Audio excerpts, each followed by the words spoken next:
All right, we are live. This is session 2 of March of Annihilation, my take on the Tomb of Annihilation campaign put out by Wizards of the Coast in a West Marches style format. For those of you who don't know and are just kind of tuning into this session, West Marches essentially is a big community of D&D players that are choosing the adventures they want to go on and sharing a community world which they invest in and make decisions which alter the world itself. This is, like I said, session 2. We have it titled Where Pirates Roam. And what we're going to do is get everyone to say hello, and then we're going to jump into the game and see who makes it on the other end. We'll start with Dan D, then go to Dan S, to Lionel, Paul, then Jackson. Go ahead, Dan D. Say hello and whatever. Hey, everybody. I'm playing Cheatham. I have nothing to plug. Really excited to be here with all these guys. I think it's going to be a great game. Really looking forward to it. Hey guys, I'm Dan. I'm going to be playing Mir the Druid. She managed to make it through the last session, so I'm going to roll the dice again. And I'm just going to plug the Tabletop one-shot group. Great place to go if you want to get into any online games. And that's about all I have.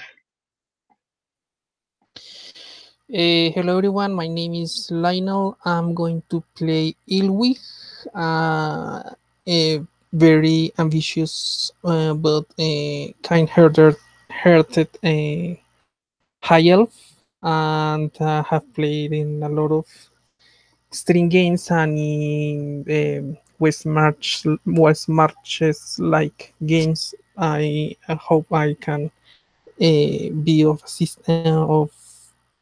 good player and a team member.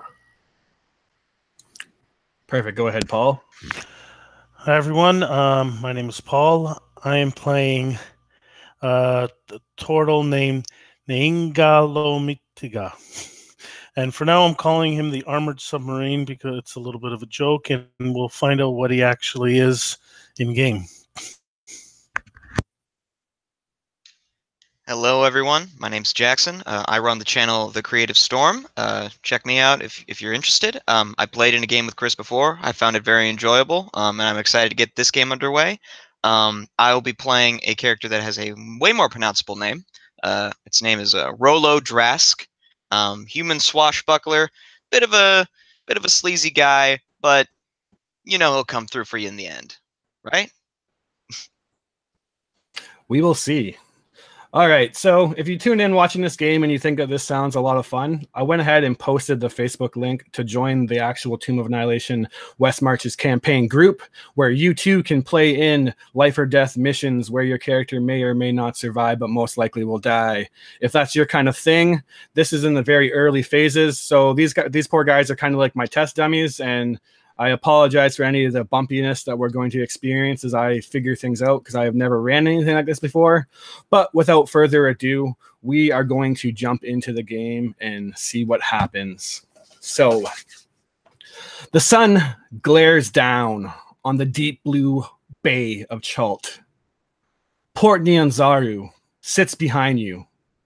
You see the towering statue of an ancient warrior watching over the city that has been constructed long ago by the Chultans.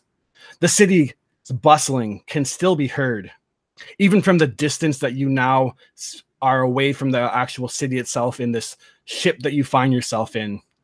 It's an explosion of colors behind you.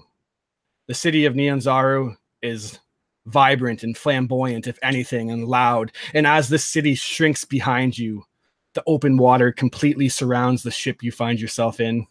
You see the mist cliffs walling off the western side of this bay. And to the east, a member of the crew calls out this tiny speck that you can barely make out and says that it is Fort Balarian, home of the Flaming Fist mercenaries. These Flaming Fists are actually a new entity to Chult. Sellswords that have decided to stake their claim in the inhabitable jungles. They have marked the jungle as theirs and regularly send out large expeditions to uncover lost treasures and ruins. One of the crew steps up as they're kind of pointing it out and says, "Fuck, ain't it? That if you manage to go out into that jungle and you make it back out alive, that those pricks over there will take your treasures, if you haven't purchased one of their special permits. He spits. They can keep their precious jungle. I hope it swallows them alive. The sea is the life for me. Ain't that right, boys? And a few of the crew that is kind of going along with their duties rally out and retort. You find yourself on the brazen Pegasus. It cuts through the water, swift as the fish that swim below.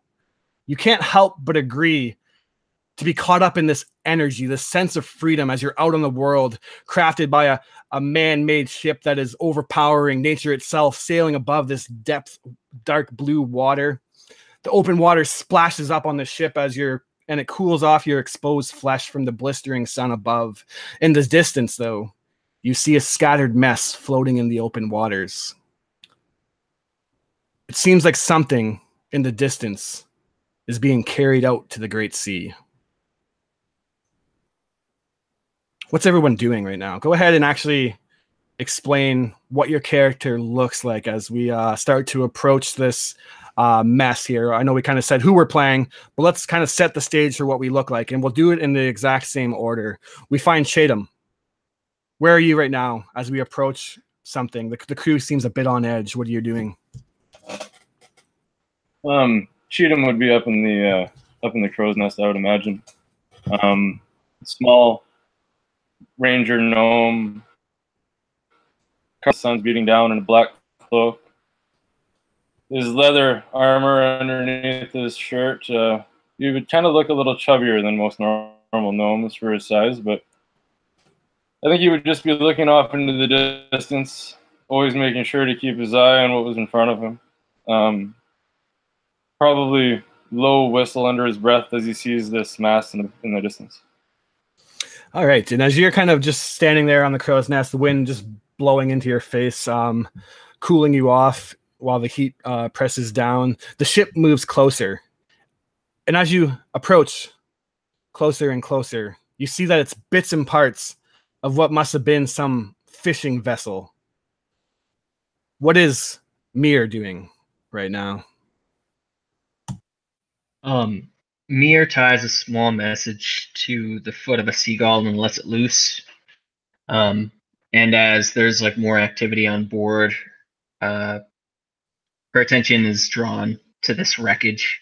She look over the side and try to get a look to see if anybody's left over there, or if it's just been there for a long time and nobody's left.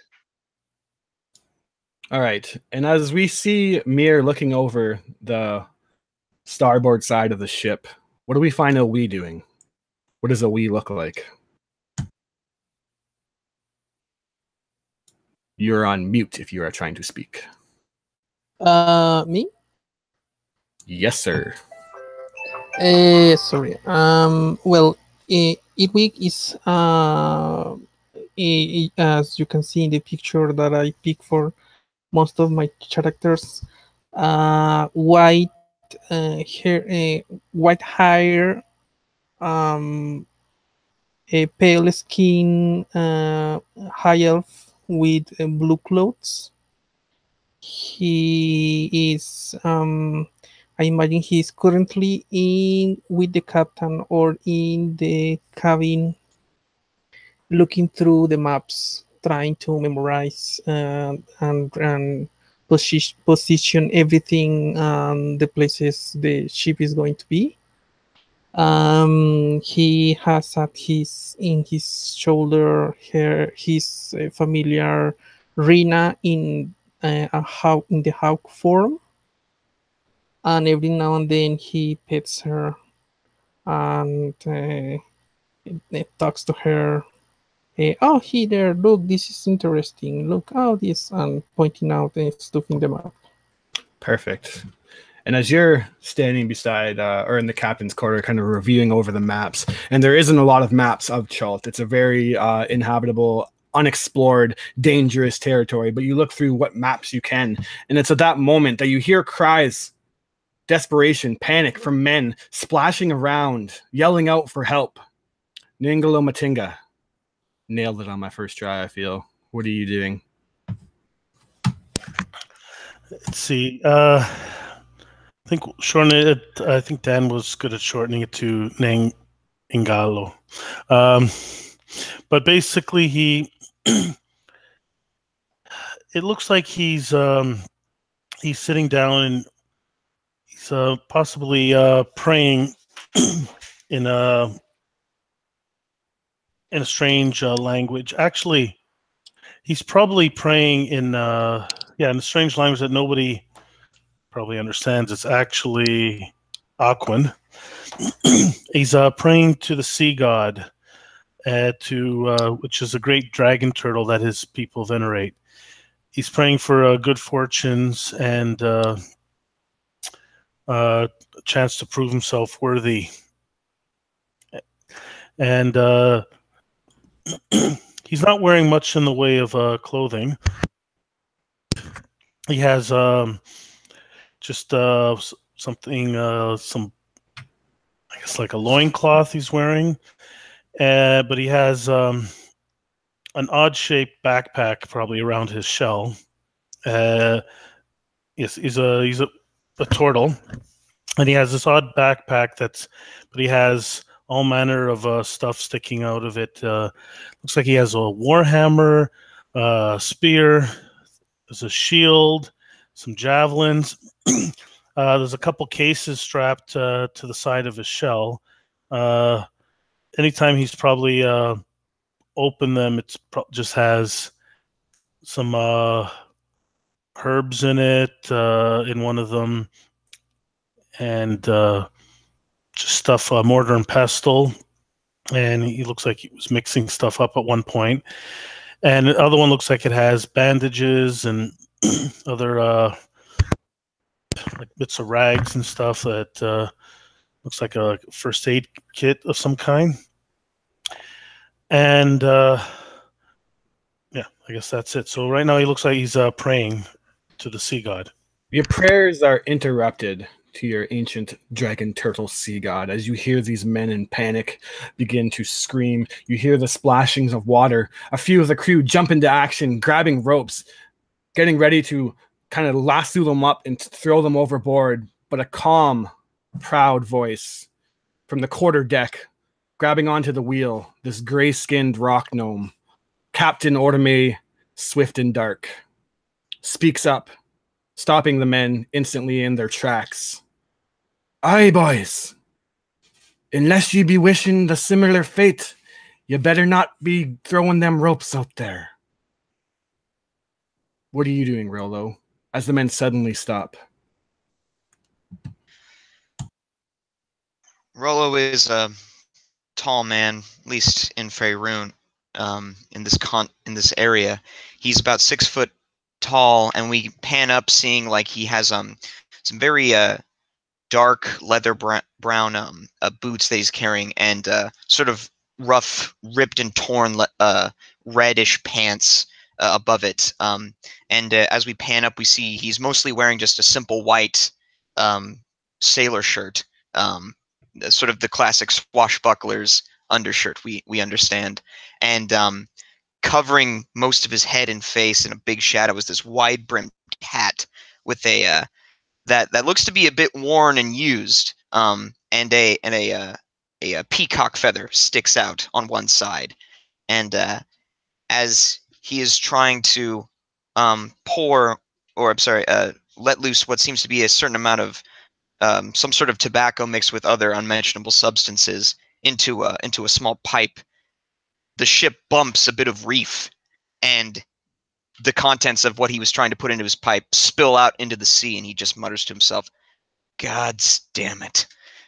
And he sees the commotion on the ship and how everything is turned, and he pulls out the peacock feather and starts cleaning out the pipe with the feather, and then slips it back in, and takes the hat off and wipes his hair. His hair is bleached, sun-bleached blonde, and he is a tan man, very tan from years in the sun, with plenty of wrinkles on his face. He's kind of got that aged rocker look, and he has bright blue eyes, and shining white teeth, surprisingly, except for one gold canine.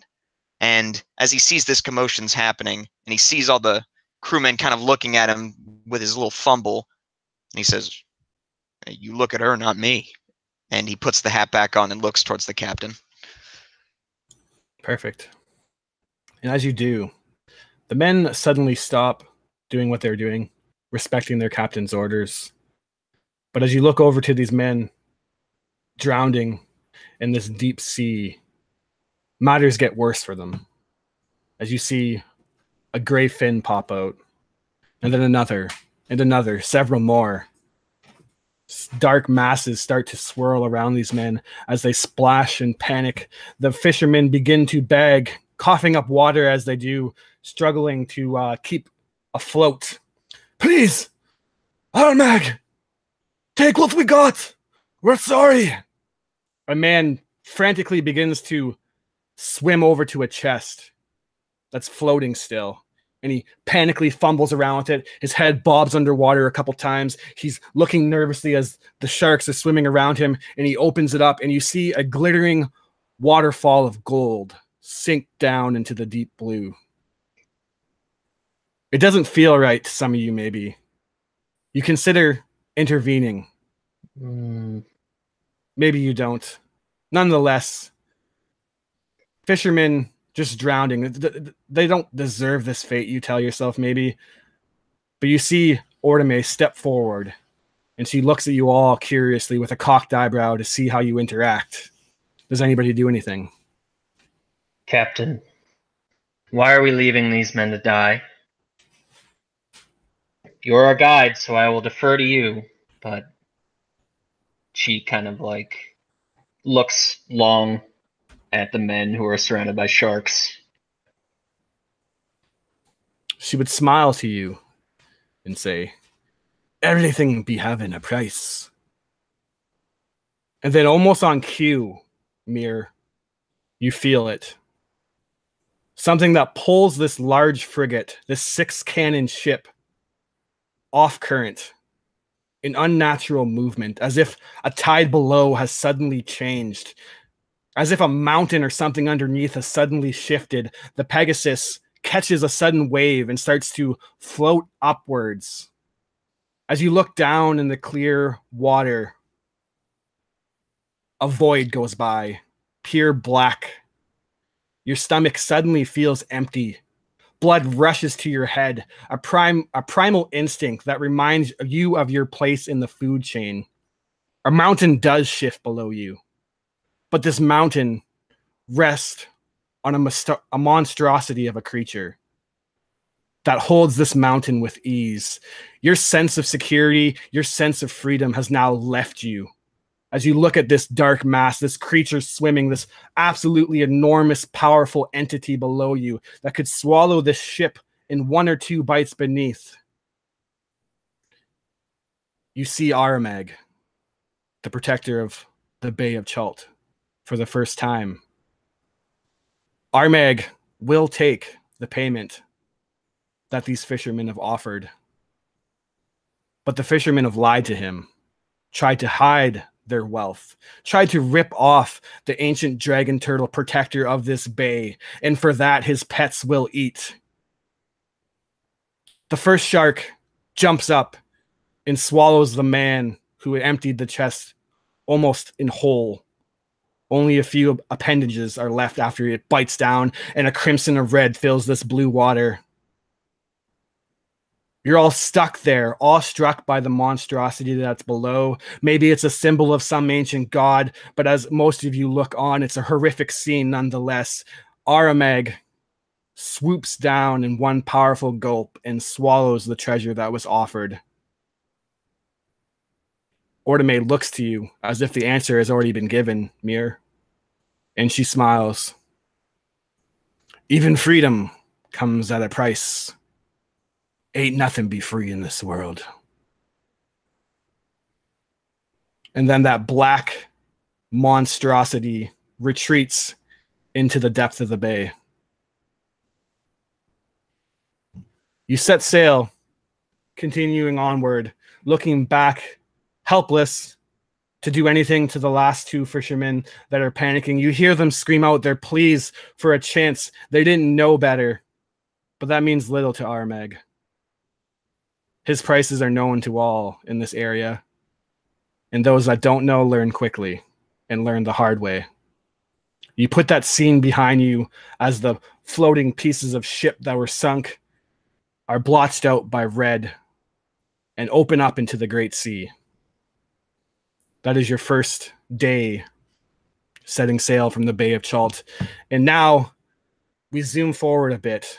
A couple days have passed. That horrific scene has been behind you now. You've tried to shrug it off, but nonetheless, something has changed for you. That sense of freedom, that sense of power being out on the sea is met with a sense of uncertainty now.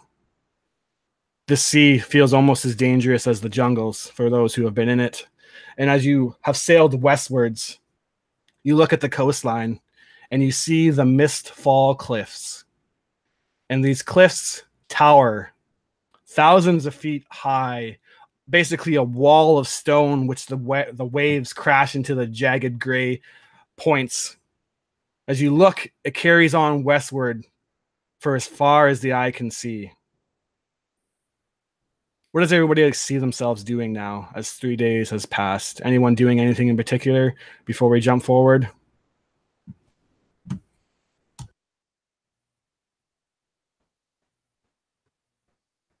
As you all kind of sit somber, thinking, was there something you should have done? Probably not. Whatever you do to reconsolidate yourself. The first few days of travel are relatively uneventful. You get a few rainstorms.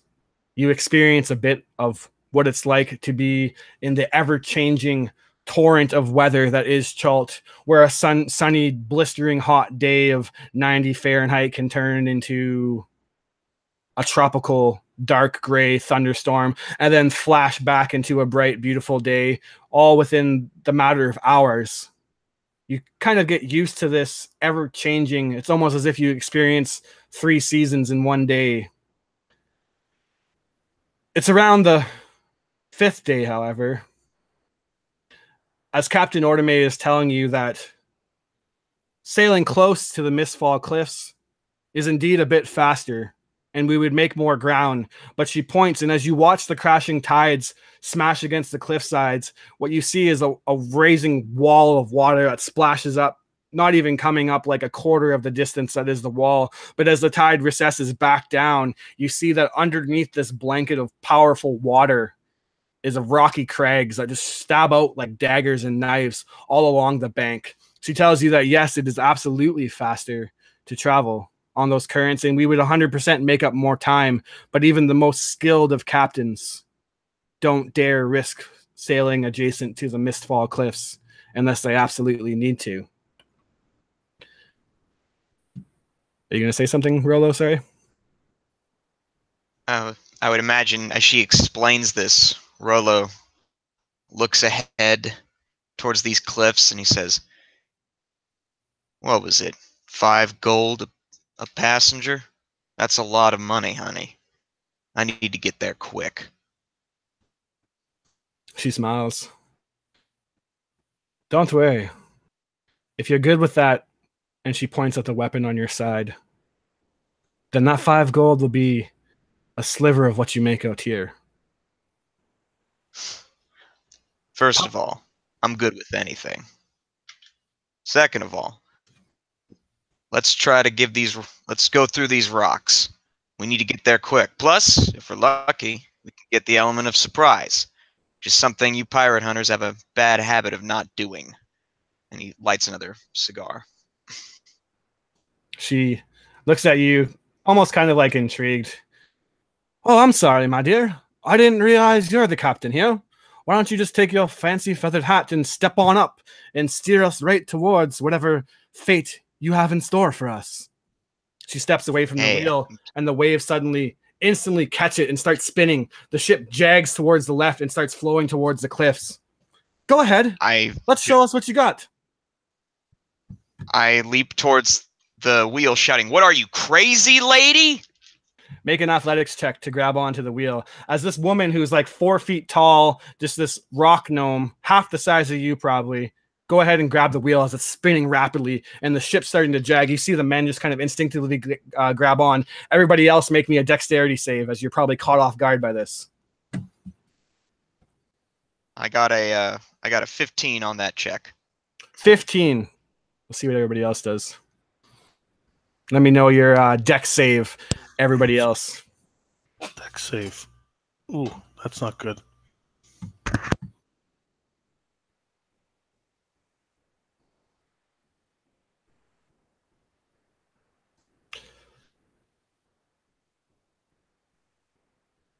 All 21, right. sorry. Thought I was on. No worries. Thought I was on mute. And what did we get for a deck save? You're on mute, Lionel, if you're trying to talk.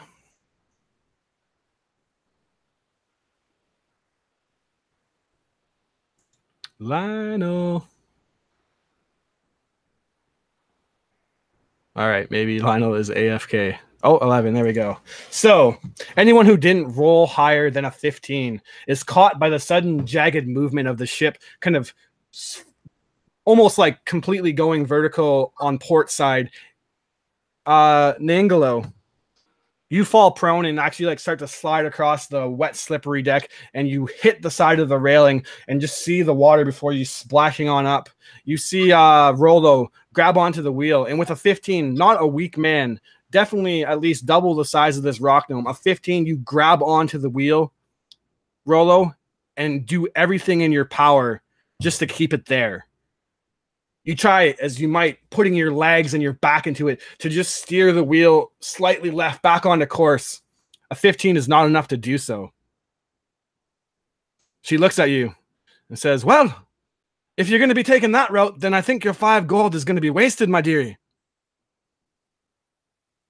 She doesn't step in and help, though, as you're doing everything in your power, face going red, to just lift up that wheel. The cliffs are rapidly going closer and closer. Just like, okay, look, lady, you help us out here. Maybe we can cut you in on it, all right? I can't really think of percentages right now because I'm trying not to drown. She steps back in. How about you let me be captain, boy? I've been doing this longer, probably than you've been born. She steps back in, shoving you out of the way. You fall prone on your ass, kind of skipping across the deck, and she grabs the wheel with one hand, straightens it back out. The ship comes flopping back over, back on course. And she says, we'll be taking my course unless anybody else wants to step up and see what we're going to be doing here.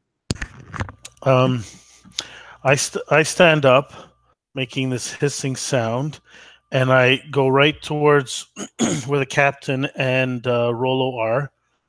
I pick Rolo up, and I point to the captain. I say, she's the captain.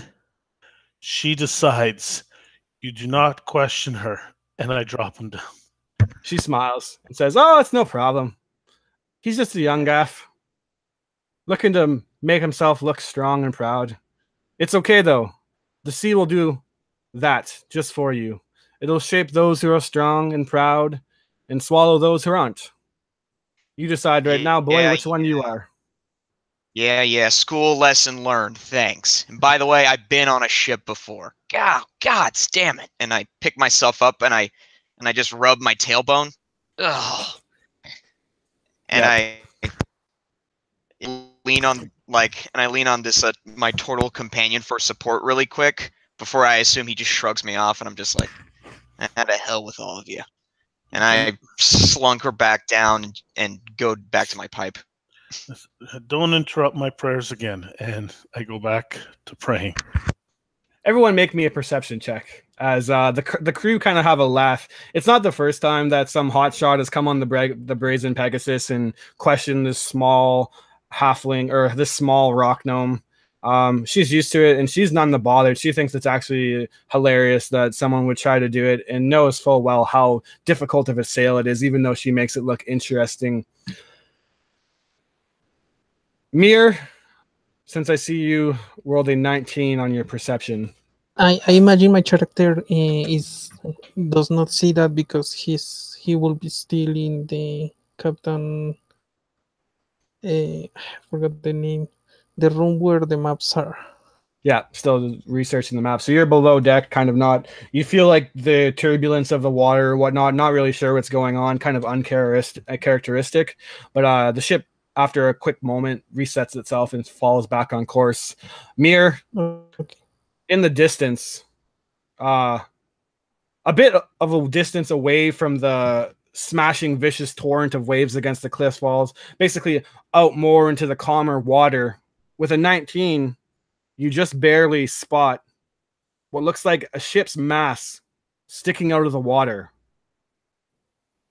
But no ship to connect it. It's as if the mast, kind of just the tip of it, is out of the water and the rest is presumably underneath. Mir like pulls herself up on the banister, her hair usually like coiffed and very nice and weaved, just like frizzed out and crazed from the little joyride that we just had. Just like shoots a scowl to Rollo, and as she's looking at him, notices the wreck past him, and clears her throat. Captain, I think there's some wreckage off our starboard bow, whatever way it is on the ship. Yeah, definitely on the starboard side. And as you call that out, you see the other couple of her crew. The crew itself, I should probably specify if I haven't, is Ordame is the captain, her first mate, Grig Rudell, and then 6 sailors. So it's a relatively small crew for this frigate, but they all operate really cleanly and follow Ordame's command, making it seem like there's almost double that of what she actually has for manpower. And as you call that out, a couple of them actually make cheers and call it out from the starboard side, a shipwreck, and people start to get excited. You hear whispers and potential suspicions that maybe this is a Baldur's Gate trading merchant ship that maybe sailed a bit too close and caught one of the rocky crags below. You hear the men kind of excited saying that maybe we'll be able to go down and discover what maybe is left behind. Captain Ordame kind of spins the wheel to the starboard side, and the ship jerks over with ease and starts to sail towards it, at which point 3 of the men start lifting up the mast, pulling them up to about half mast, slowing down the speed, and then as they get close enough, they drop the anchor. You kind of hear the chain spinning for a moment as it sinks down into the water, and the ship is pulled to like a gentle stop.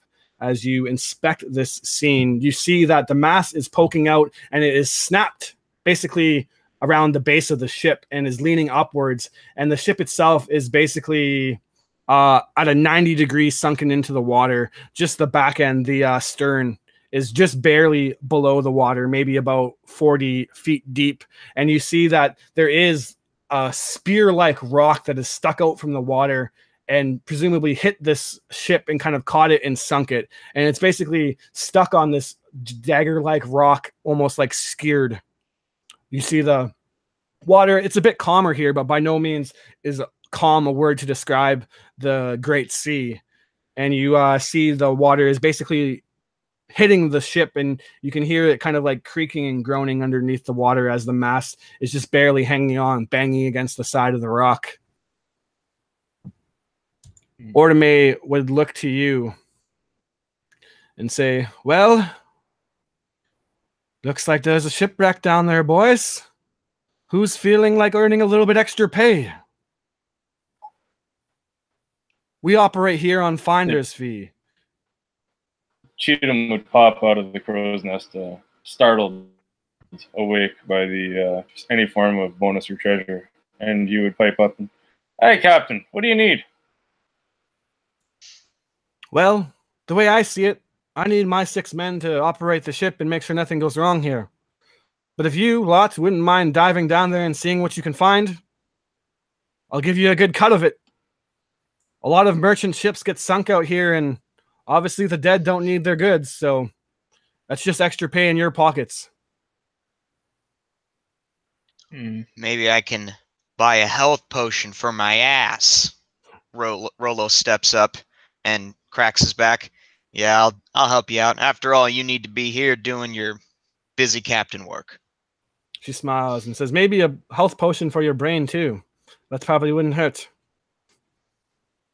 I got my own health for my brain, lady. You hear it's a hissing, but it sounds like a laugh coming from the turtle. I imagine by now my character will be strange, weirded out that the ship has stopped and will go upstairs. Yeah, and as you kind of come above deck to topside, you see that there's like a mass hanging in the water, kind of just like floating, pounding against a rock that's underneath. And as you look below, you see that everyone's kind of gathered around, looking down at a sunken shipwreck. Anyone that wants to can give an investigation check to discern what they see. It's kind of Okay. a bit under the water, so it's not necessarily a good viewpoint, but Okay. My character asks, is anything going on? I got a 21. 21. Freedom would As you ask down the mast, very skilled. Sorry, Chris. And he would look to his elven friend and say, "Yeah, we're gonna go swim down to the ship and hope you don't mind getting those clothes wet." If you want to, I can send my familiar to one check to prevent any unwanted surprises. Can your familiar swim? He can fly around and come back. She can swim, but I will have to cast a spell again, and it will take an hour. I don't want to be hanging around here for an hour. You know how those pirates are. They have lookouts all over the place. Or I can just go and take a look. Now, Ninga, are you more a turtle or a tortoise? And she looks into the water. I'm a turtle, not a turtle or a tortoise. My meaning is, can you swim or will you sink like a sack of bricks and drown? I know how to swim. I thought you were a hyena from all that laughing earlier. Yeah, he ignores you. I can swim. You think these muscles are for show? Good. All right, Sheehan so what's would it going to sneak be? behind everybody, and while they were deciding on what to do, he would go over to the stairway that Lilling, is that how to pronounce the elf name? Elwi. Lelame? Elwi, sorry. Over the staircase, Elwi just came up, and while he was standing there and nobody was looking, he would wait a few minutes, hopefully kind of surveying the grounds, and then if anybody did notice when he came back to the rail, he would look 5 to 10 pounds lighter, but he wouldn't really, his clothes would look a little baggier, I guess I would say. But other than that, he would just be the same kind of ready to go gnome. All right, and with the 17, 18, natural 20 on the investigation check, I will say that you do see that this ship has markings of a Baldur's Gate trading vessel. And you know that Port Nyanzaru has an infamous marketplace that tons of ships come and export and import goods to. So being from Baldur's Gate, it's within reason that if most of the stuff in the ship is still intact, there could be some decent finds down there.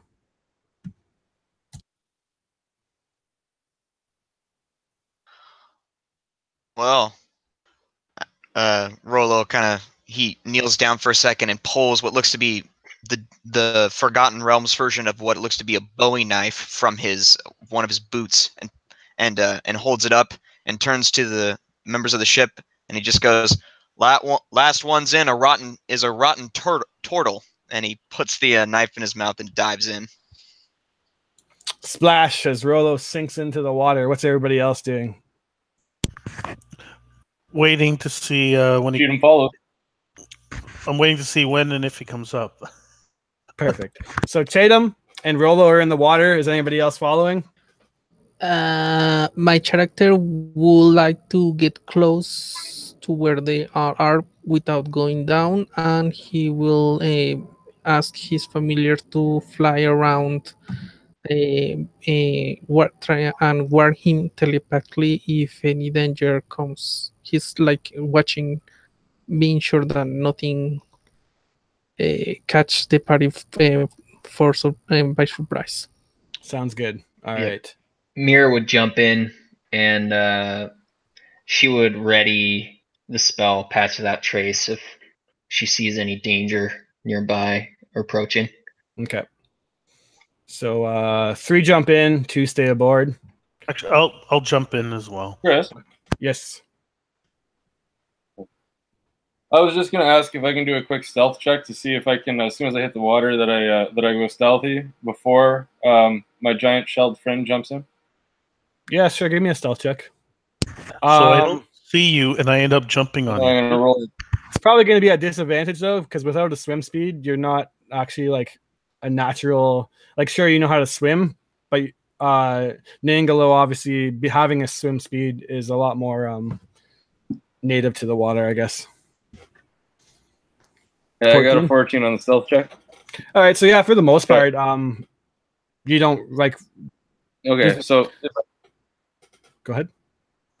Here's the plan. If I am able to stealth when I hit the water, I'm just gonna basically hang out at the top of the water until Ningalam jumps into the water, and then hopefully I'm able to latch onto his shell master swimmer than I am. Hopefully I can take a ride.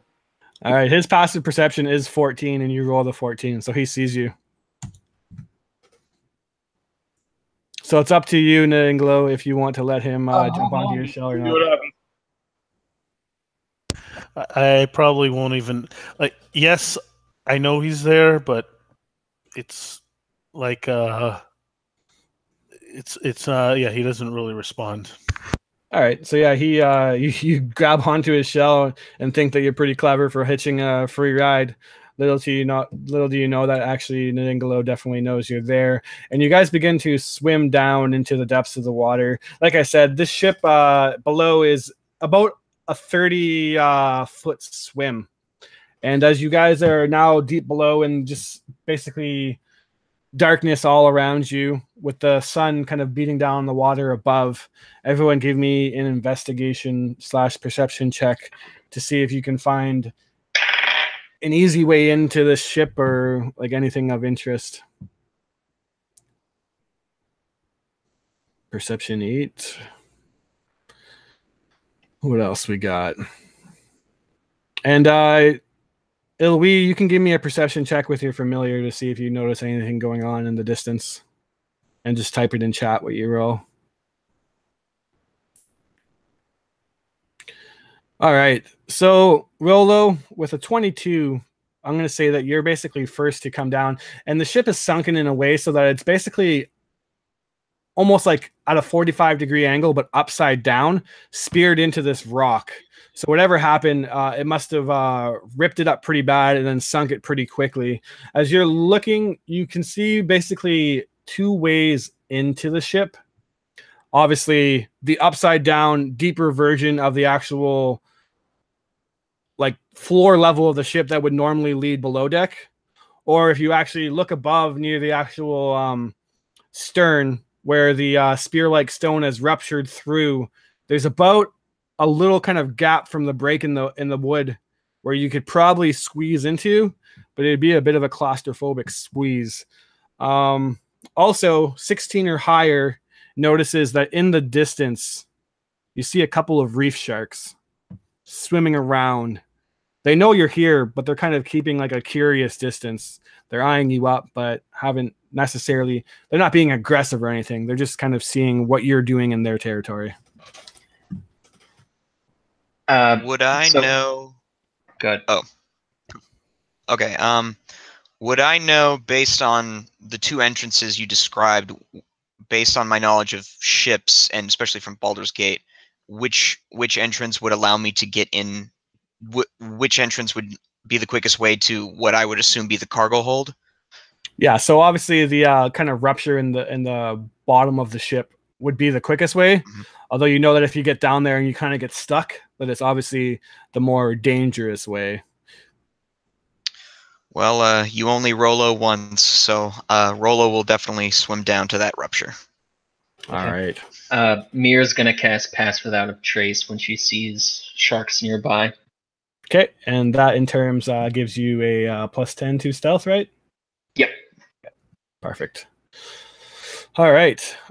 So we'll say that everyone that's within 30 feet of me.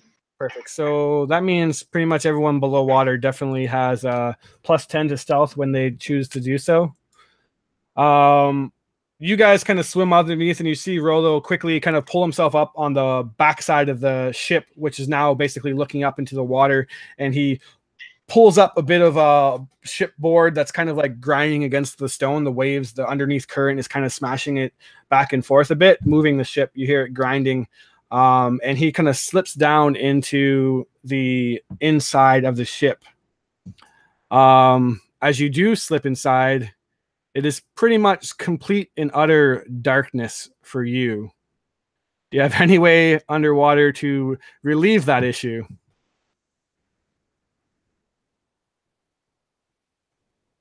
To Mr. Rollo, who's on mute. No, I do not.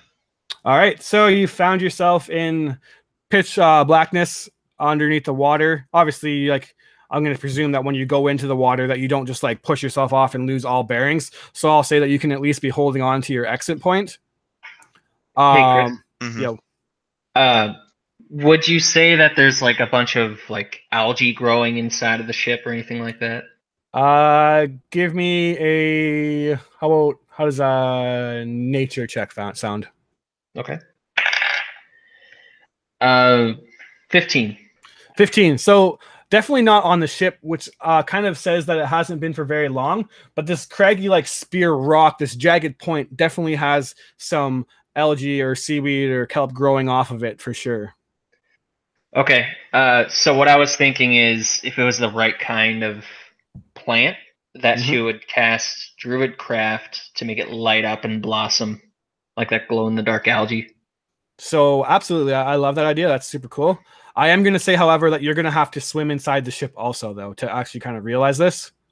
So do you want to swim in the same point that Rolo went in, or basically it's kind of weird to describe this, but the top side of the ship, but basically the further underneath the water as the ship is upside down. Yeah, I understand. So if she sees that he is the one that's like going into the ship first, she would reach out with her Ghostwise ability, like that 30-foot telepathy ability, like two-way telepathy, and ask him what he sees when he says that it's dark as shit and he can't see anything through his mind, that she would try to light up that algae. All right, so yeah, you squeeze in with him, and then as you do so, you basically put your hand against the rock, and you kind of feel like the slimy underwater growth of the algae, and mutter to yourself. Interestingly enough, I wonder if Druidcraft verbal? It's verbal and somatic. So I gotta look up if you can actually cast spells underneath water or not. That's a good question. I got it right here in front of me. Almost all my spells are verbal. That'd be fun for you then. They're maybe now telepathic instead of verbal. Yeah, that's true. Looking at the underwater. If you don't have breathe underwater, I think not, and I think there is a special conditions for that as well. Right.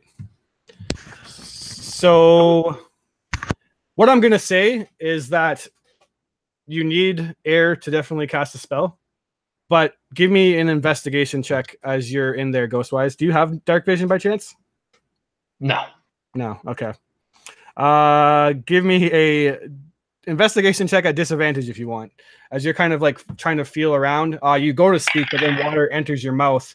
Obviously, you need to verbally communicate it, so that's going to be a bit of an issue. 9. So yeah, you're kind of trapped underneath here with water too. Chatham and Nangalo, you see your two companions kind of go into the top side of the underneath of the ship and basically climb their way in. But Nangalo, you're gonna have a very difficult time squeezing through that crack. So you're kind of like, don't think you'll make it without basically ripping it or breaking it. What's Chatham doing?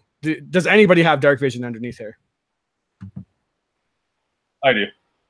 All right. What are you doing? Vision. What are you doing, Chatham? As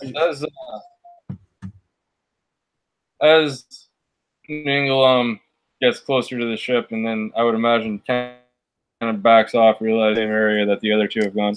Cheatham will do a quick little somersault, and with absolutely the most gentlest feel I've felt, or probably won't even feel, he will give a quick push off of his giant turtle friend into the hole. With his dark vision, he'd like to scan to see if there's any air pockets in the ship or any high points where air might have gotten trapped in. All right, give me So you want to yeah, give me a perception or investigation, and I'm just reading what Dan posted. So just paraphrase it for me, Dan. Is it a yes or a no that you can cast? Sage advice says that it isn't like a conditional thing. If you're underwater, you can't cast spells with a verbal component. But if you want to do it that way, that's completely fine. It makes sense. Okay, so basically, Jeremy Crawford's saying you can cast spells underwater. Yeah. All right. Yeah. I'm good with it then. I'm gonna obviously he is the guy who made the book, so I'm not gonna make up willy-nilly house rules just to bone you. I just thought that would have made sense. So 19 investigation, Chatham. You kind of swim underneath the same location that they are and see that they're kind of lost in the dark. And towards the actual stern or after the ship, in the very kind of corner, you do see an air pocket, which you kind of point out to them, but realize that they don't see. And now, Mir, sorry, you feel the algae, and I will let you cast your spell. Druidcraft lights up the cargo hole of the ship, and you see that a bunch of like debris and whatnot is floating around. And then, to your horror, a bloated, dark blue face of a corpse of a merchant is just in between you, Mir, and you, Rolo. And it's actually kind of like making this god-awful bloated eye contact with you, Rolo. Rolo, his eyes kind of adjust for a second as the algae lights up, and then he just stares wide-eyed at this bloated corpse with a look of horror on his face. And all Rolo does with his wide eyes is just slowly push him to the side. Let him go to the side, and then see Mir, and look back at the algae. And then he'll stop, and then look at the corpse, and then see if he's got any money on him. Perfect. Give me an investigation check. Now you can do so not at disadvantage. And I'm going to fly up to Ilwi real quick. As you're familiar, your eyes are kind of like blanked out as you're seeing through the familiars flying through the air. And as she's kind of the bird's wings are flapping high above, you would see with a perception of 17 that in the distance, a storm of dark cloud and like rough waters miles away is definitely brewing. Now, from the distance that your familiar has flown, you know that it's not going to be like a instant or like immediate threat, but you do know that a bad storm seems to be brewing in the distance. Ordame looks to you, Ilwi, and she's kind of tapping her feet now as the people underneath have been underwater for about a minute with no signs of bubbles or anything. And she would look to you and say, "Are your friends good swimmers, or are we going to be seeing them anytime soon?" Will my character know that? It's up to you. You haven't spent a lot of time with them, so you're borderline wondering if like they even are your friends, maybe. But it's up to you how well you know each other. Okay, I will say that he will say something like, "Well, they're them adventures. I hope they are good. They're good enough on holding their breath. But there is some concern with that storm brewing up there." And he points at the storm. Yeah, she nods. Yeah, I seen that about a few hours ago. It's going to be a bad one. Hopefully we can get out of it before it's... Hopefully we can clear the cliffs before it's too late. From the how perspective and in the boat perspective, how deep goes the light of the Of the water itself? So... yeah. the light kind of dies away basically at like the stern of the ship, so you can just faintly make out the back end of the ship, which is kind of floating closest to the top side of the water. But then the water quickly starts to get darker and darker as you can't really make out the bottom half of the ship, and can't really see any of your friends now that they've went inside the ship, I believe. Can I would like to okay, he turns back to one of the members of the crew or the captain and asks if they have something he can throw down in the water that is big enough that survives the current. She looks at you kind of puzzled. Do you got anything in mind? Like a rock. We've got an anchor down there. Something. Yeah, I mean, I would want to send a hint for my friends to hurry up by casting light on something and throwing it down, so they know this is an obvious sign of She hurry up. would say that you can use one of the cannonballs if you want. That should sink. No, I think we should save this for if the ship gets attacked. Let me see what I have in my inventory. Okay. Tinderbox, rations pouch, oil flask, mesquite knife. And, okay, he can drop, take the grappling hook, and tie it into a rope. Yeah, I'm good with that. So you cast spell on a grappling hook, kind of tie it to your 50 feet of rope, and start to let it down. We'll say that below, as the bloated body kind of floats away into the bow of the ship, you suddenly hear like a thud on the top of the ship. And as you look up, you see that there's like this grappling hook kind of like stabbed into the side of the break, or like the hole in the ship, and it's glowing faintly. There's a rope connected to it, and it kind of tugs. Obviously maybe some kind of warning or something from someone above. It has like a magical aura to it, and you know that Ilwi's the only caster above. What's everyone doing while they're underwater now? I'd be helping look for any valuables in the hold. And then for a non-nat 20 on Rolo, and you're just exclusively checking the body of the guy, correct? That was like a quick pat down for the guy, but then I just start like going around seeing what's the most valuable. Yep. So, and before we resolve that, does anybody else want to be doing anything in particular? If not, then I will say that. Go ahead. Yeah, I'll do it. Cheatham will just be using that and bouncing around the ship and trying to get into all the tight spots to see if you can find any hidden treasure or put away hidden small spaces. That's all I'll be doing. Yep. So give me an investigation check. Everyone that's not Rolo, who already did his. And I'm going to say on the guy, Rolo, you find like a spyglass kind of tucked into his pocket. And as you're kind of swimming around, I want everyone to keep in mind that you've been down here for about a minute, and your characters can hold their breaths up to a minute plus your con modifier in minutes also. So that'll be up to you to track how long you can actually hold your breath. But there is a pocket of air that you can come up and kind of breathe if things get desperate down there.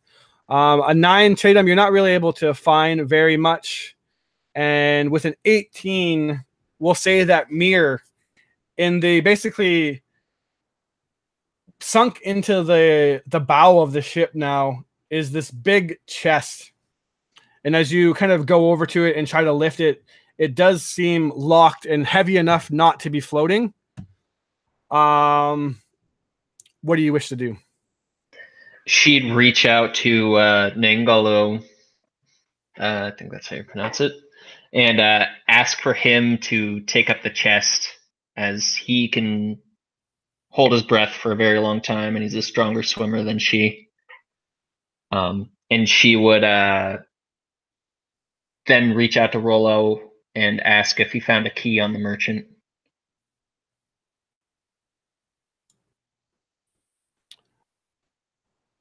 And this is telepathic. Yeah, telepathic. I was gonna say, how are you speaking? But then I remembered.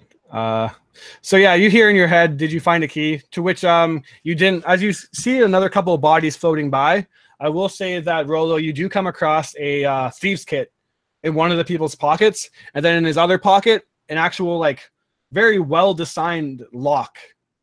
You get the sense, just because I picture you being a shady character, that this is a practice lock. So something that the person that died with this in his pocket used to practice with his thieves tool to gain proficiency with. You hear her finding, did you find any keys in him? And you probably think to yourself, no, but I found something a little better.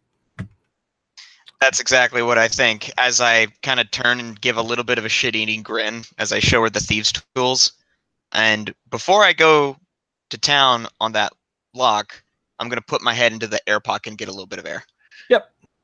So you breathe up, and I'm going to say now, Ilwi, above deck, you're kind of looking down, and as the light illuminates the backside of the ship and kind of gives you a little bit better of lighting, you would notice very quickly, very faintly, a black, sleek figure dashing from one side of the light to the other, almost kind of like as the light lit up, it was startled by it and then dashed away. But this figure swam so incredibly fast that you couldn't really see what it was.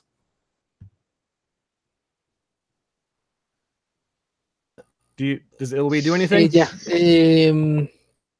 He will lift the grappling hook, throw it, lift it, throw it like 2 times, and then lift it back again for them to realize it's a sign. See. Yes. So you see the light grappling hook start to like basically pull on the side of the ship as if trying to get your attention. Ningalo, you have this big chest in your arm. I'm assuming you grab it. Everybody else, you could hold your breath for an hour, so you're not really worried about it at all. You just kind of grab it and are making your looking around, basically coursing your way out. You know that you can't fit through the crack that everybody else came through, and kind of like swimming basically with the ship upside down and out of water is kind of disorienting, and it'll be a little bit problematic with a chest, but you're a good swimmer, so luckily someone with swim speed is going to have a lot easier time doing that than someone who isn't. So what is everybody doing as they kind of hear like this grappling hook knocking and pulling as if trying to get everyone's attention? Mir would kind of shepherd everybody out with the treasure chest, like time to go. Keep them together so they can use the pass without a trace. All right. As you basically, is everybody else following, or you have the chest, I would say too, but you get the sense that there's like a ton of stuff swimming around here that you could definitely pilfer if you wanted to. I forgot to actually check everybody else's investigation roll. So Dan found or Mir found the chest.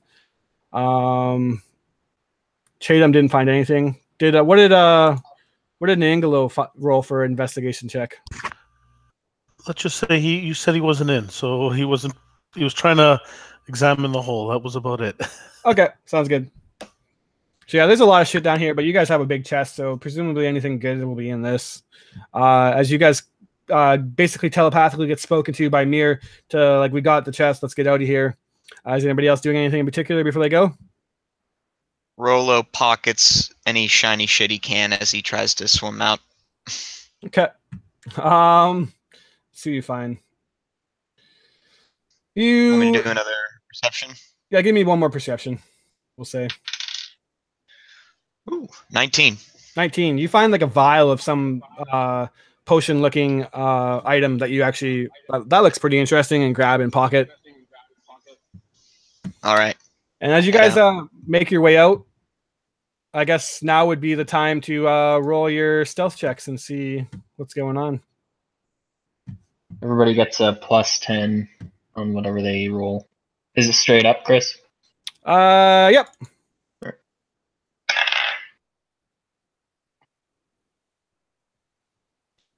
I got a 21. That's with it then. Nice. A whopping 5. All right. As you guys begin to swim, we'll say that basically Mir, Nangalo, and Rolo are basically almost out of the water now and have their loot in tow. And Chatham, maybe you get distracted by something that's like, you just feel bad that you didn't get anything good down there. So you kind of like take one last peek. And with a 15, your stealth definitely isn't high enough. You hear that sound of like underwater swimming at a rapid pace kind of zip by you. You quickly turn around and just see like the blank expanse of like underneath sea, nothing to be seen. And then you hear it again and you look in the other distance. You get the sense that something's around you.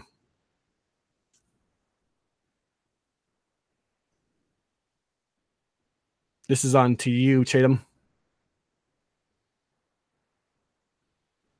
Who is on mute if you're trying to speak? Oh, sorry. Cheatham at this point will he'll look towards the group and see how far they are, and then he'll look towards the grapplings and see what one's closer. Grappling hook is like right there. Yeah. It was best to get to the grappling hook as fast as possible and give it the can, hoping that his elven friend will pull him up.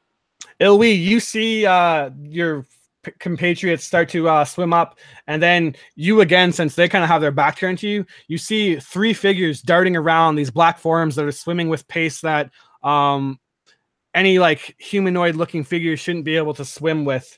And then you see Chatham, obviously seeing something's off, grab onto your hook. Do you start to pull up? My character will know that it's a friend, right? Yes, you see Chatham grab onto the rope. Okay. He will shoot the crew. Help! Let me lift him, and he will begin to pull. You begin to pull, and as you do so, 3 figures shoot out from behind the ship at a almost like jet-like pace. And Chatham, you hear it coming and turn and look, and what you're met with is a human-like creature with webbed feet and webbed fingers, and basically this fish-like body, but human appendages, green skin and just muscly. They're carrying tridents, and as you look at this face of this creature, Chatham, you see basically like a catfish-like face with these sharp, jagged teeth and pitch black eyes with no pupils in them whatsoever, just blackness. You see a Sahuagin, 3 of them darting towards you, Chatham, and one is going to thrust forward with its trident. It swings at you and misses. You're easily able to dodge, but then now you see that 3 other ones have surrounded you. Roll initiative, everybody.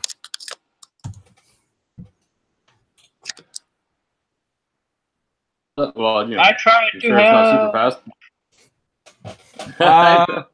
Yeah, not like super fast. We'll see who spends actions trying to pull you up. And post your initiative into the chat, I guess.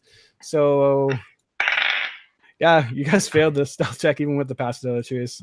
The Sahuagins rolled a 22 to find you. Oh, Jesus. So pretty much everybody else, but most people made that except for Dan. All right, 16 for Chatham.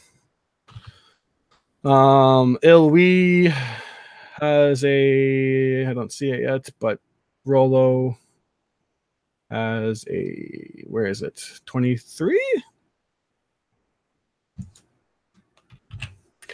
And last but not least, Ilwi. Let me find that. And you got a 14.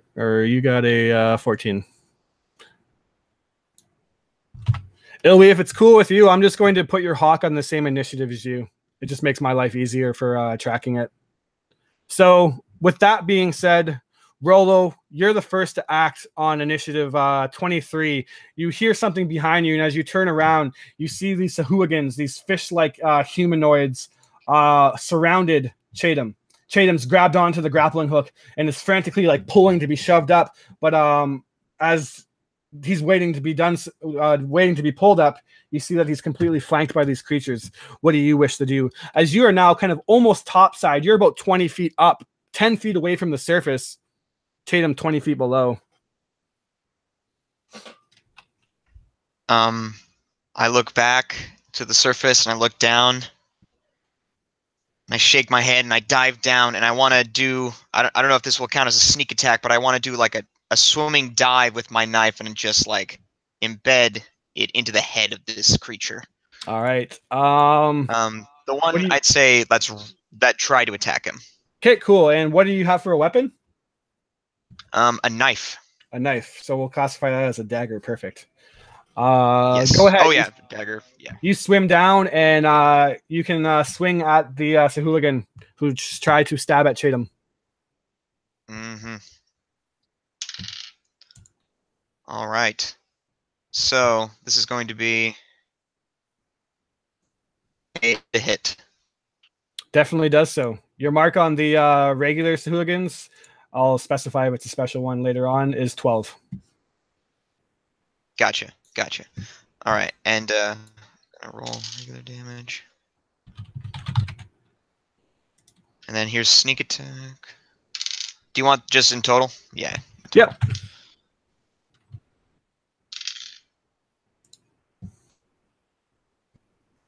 That's going to be 12 points of piercing damage on this Sahuagin.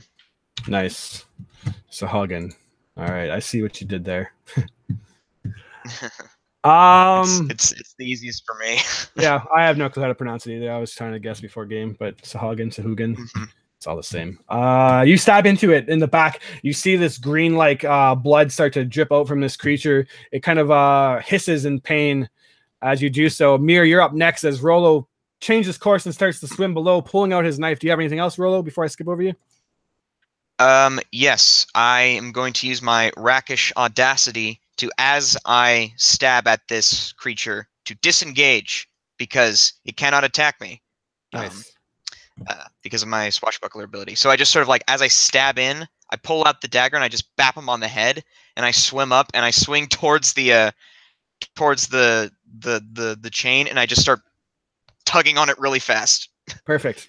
Mir, you're now up as Rolo dives in with a flourish, cutting and then pushing himself back, tugging on the chain. You see that 3 fish-like creatures, humanoid, have surrounded Chatham. What do you wish to do? All right. She's going to cast Ice Knife in a way to try to hit more than one of them with it. All right. What's the radius on it? 5 feet. All right, 5 feet. I will say that since they're all kind of flanking Chatham, he's probably going to be a bit in danger too, but up to you if you want to do it nonetheless. If I'm able to hit... I'll say that if you want to hit Chatham, you can hit 2. Ooh, only 2 of them. All right, let me see if I have anything else.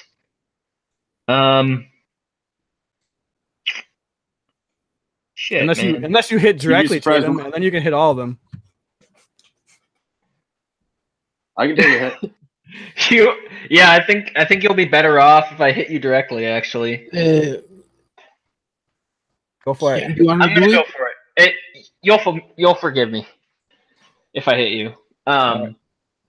So realizing what the situation is, she has a special tool in her arsenal for this situation. She's going to cast Ice Knife, centering it on Cheatham. So I have to roll to hit Cheatham. Yep. And if it hits, everyone within 5 feet needs to make a dex save. So. Okay. All right. 16 on Cheatham. To hit Cheatham? That is a hit. That's a hit. Okay. So it's a D10 cold damage. 2. Thank God. Yeah, 2 cold damage, and then the Sahuagin. Sahuagins fail their dex save. So, like, Mir, you see some bubbles like slide from her mouth, and she reaches out, and like it's basically like a bullet traveling through the water. You just see the the pathway, like freezing as it travels, and it strikes Cheatham and just spreads out like jagged daggers in the water. This ice just exploding outward and hitting the Sahuagin, dealing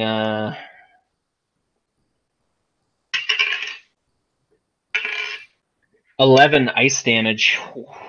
Nice. That's to all three of them, eh? You kill one outright. Basically, the shrapnel ice kind of explodes into its face, and the one that's already been bloodied by the dagger is finished off. Does Chatham need to make a save against this too, or is he kind of saved from the blast?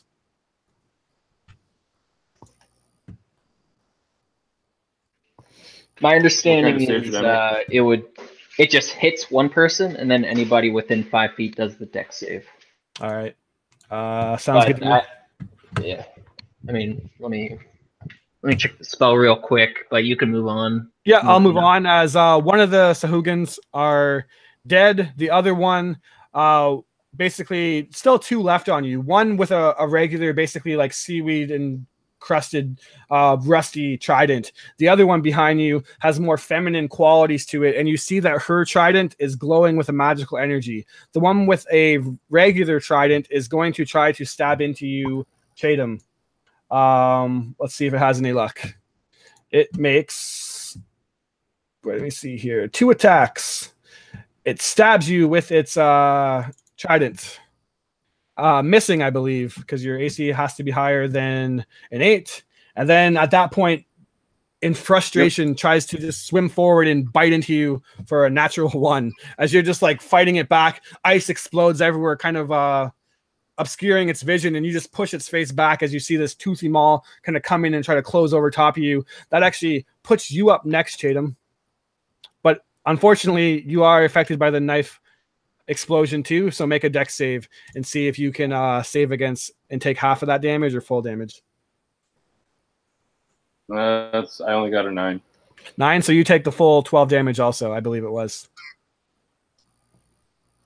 So a total of 14 damage comes on you as you see that mirror kind of just like throws a dagger at you. It explodes, killing one. The other one attacks at you. What do you do?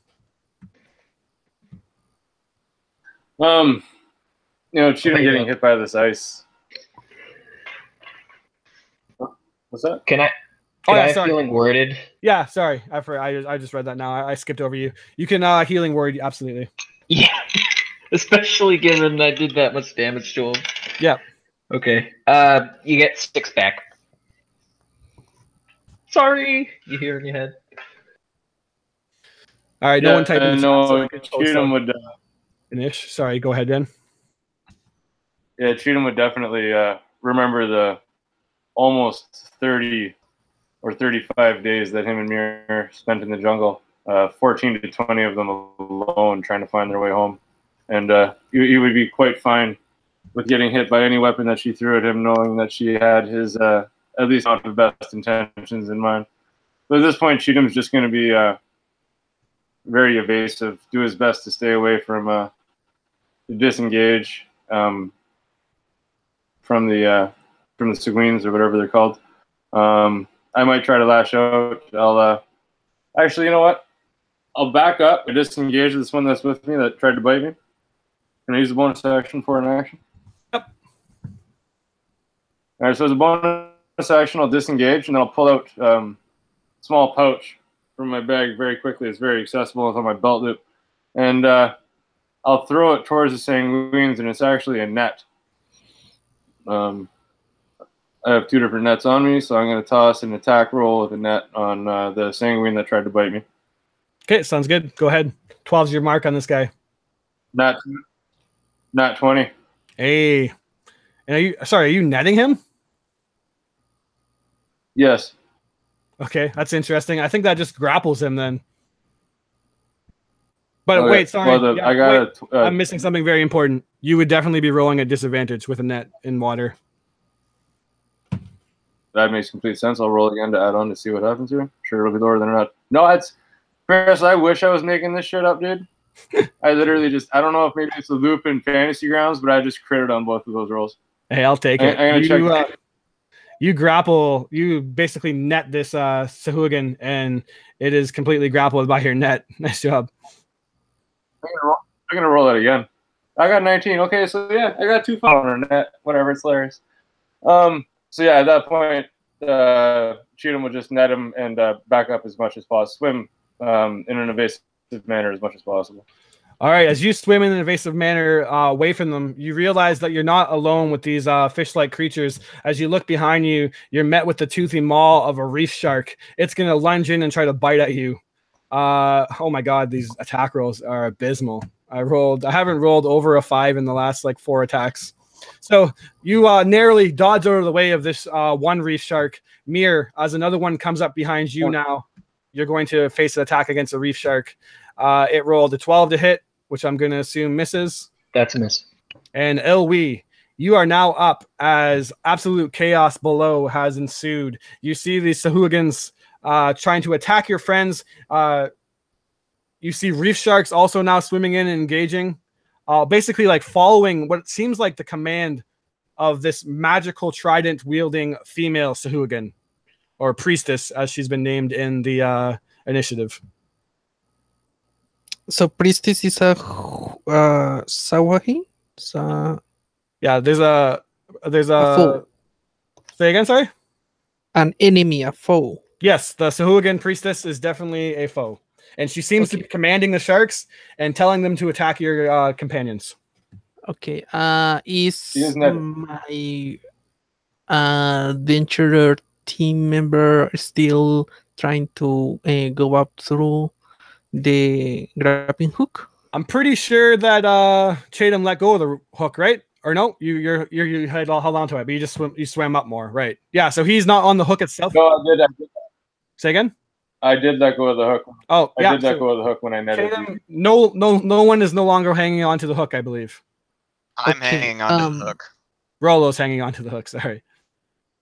Okay, so Rollo's hanging on to the hook. I imagine there is some pulleys and logs from which to either leverage or tie up the rope. Yep, absolutely. The rope. Will it be an action, a bonus action, a free action? To tie up the rope decently, it would probably be an action. But if you just want to carefully tuck it and not really worry about tying a secure knot and just seeing what happens, I won't make it use your action. So basically, if you want to secure it and make sure it's nice and tight, probably an action. But if you just want to quickly wrap it around something and temporarily hold it in place, you can do something else. Okay, and the prepared bow and arrow will be a free action? Yeah, the pull out a bow and arrow, that can definitely be your free action to equip. Okay, let me check what I have as a bonus action, because this one is not prepared for bonus actions. I imagine he will use his action to secure a way for his teammates to go up, so he will leave the well-made tied up rope. Okay. And yeah, no, he will. Are all the Sahuagin in the water? Yes, everything except you and the crew is underwater right now. Okay. About 30 feet down. Then give or yes, take. he will prepare. He will secure very well the rope, and then prepare his bow and arrow. All right, so you And tie up the rope nice and tight, and then pull out your bow and arrow, run to the side of the ship, and kind of point it over, waiting to take a good shot. You know that they're fairly far down, so it's going to be a definitely a troubling shot, but maybe you'll have some luck next turn. Next up in the initiative is another one of these reef sharks. 3 of them in total now seem to be under the command of the Sahuagin priest, and this one is going to go after you, Rollo. You're on the hook, and you look like a tasty little bait. It swims up, and as you see it coming, you push away at the last second. It rolled a fucking 10 on the hit. I can't roll above a 10 right now. This is insane. Nahingalo, you're up now. You're the closest. Yay. You're the closest to being above water, about 10 feet away from the surface, but you also have this big hulking treasure chest in your hand. Not anymore. Dropping it? Yeah. All right, you drop the chest. It starts. Now I gotta I got a mechanic question quickly. Is a trident a spear or is it a separate weapon? Separate weapon. Okay. Is it martial? Yeah. Oh, that's not nice.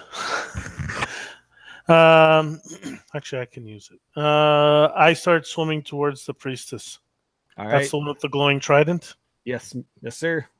All right. I start swimming towards her. I'll say that with you could probably make it. How far away? She was about 20 feet away from you, so you can swim up to it.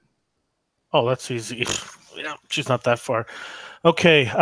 As I'm swimming up, I pull out my spear. Okay. And I stab her. All right. Spears are able to swing normally underwater, so you're good to do so.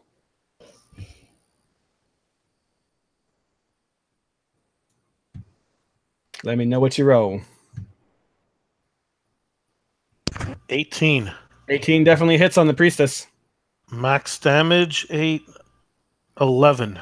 11. Nice. You badly bloody her as she doesn't see you coming down kind of unexpectedly. You, with the weight of your shell, just sink into the water and stab into the back of her shoulder. She hisses out in pain and turns on you. Anything else on your turn? Yes, bonus action.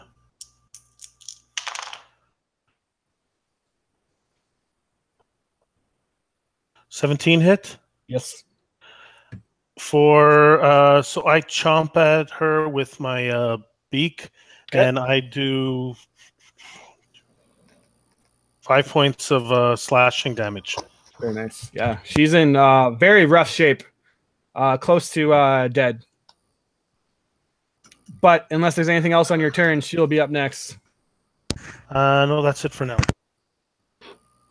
Oh, well, she grappled. Would that have been advantage? I don't think so. I don't think grapple gives you advantage. She just can't move. All right, with her up next, she's not going to try to break free of the rope or the net that she's in, but she will, however, I guess give the restrained condition. Let me look it up real quick. Just in case I get crits. Yeah, no, you definitely don't get advantage. I'm 90% sure about that, but double checking to make sure I'm not screwing you guys. If she's restrained, it would give us advantage when we're trying to hit it. Yeah, she's restrained over grappled then with the net, so yeah, you are at advantage. Roll again twice to see if you get a crit. Okay, spear, that didn't go, and natural 20 on the bite. There you go. So how do you do? Double the dice, so just roll another dice and add it on top of what your 5 already. This might be enough to take her down. I rolled a 1. Not enough to take her down. All right. If she is restrained, then that's a whole other story. I thought Net's grappled for some reason. So she will probably want to break free of that. Let's see if she has anything special to help her do that. Doesn't look like it. So she is going to use her strength to break free of the net, hopefully. Rolling a natural 19. I'm not sure the DC, but I'm going to assume it's not higher than that. And with that, badly injured, she's going to try to flee, provoking an opportunity attack from you, Nangalo.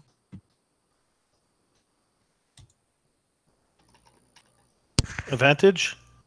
Not in the net anymore, so no. Oh, then no.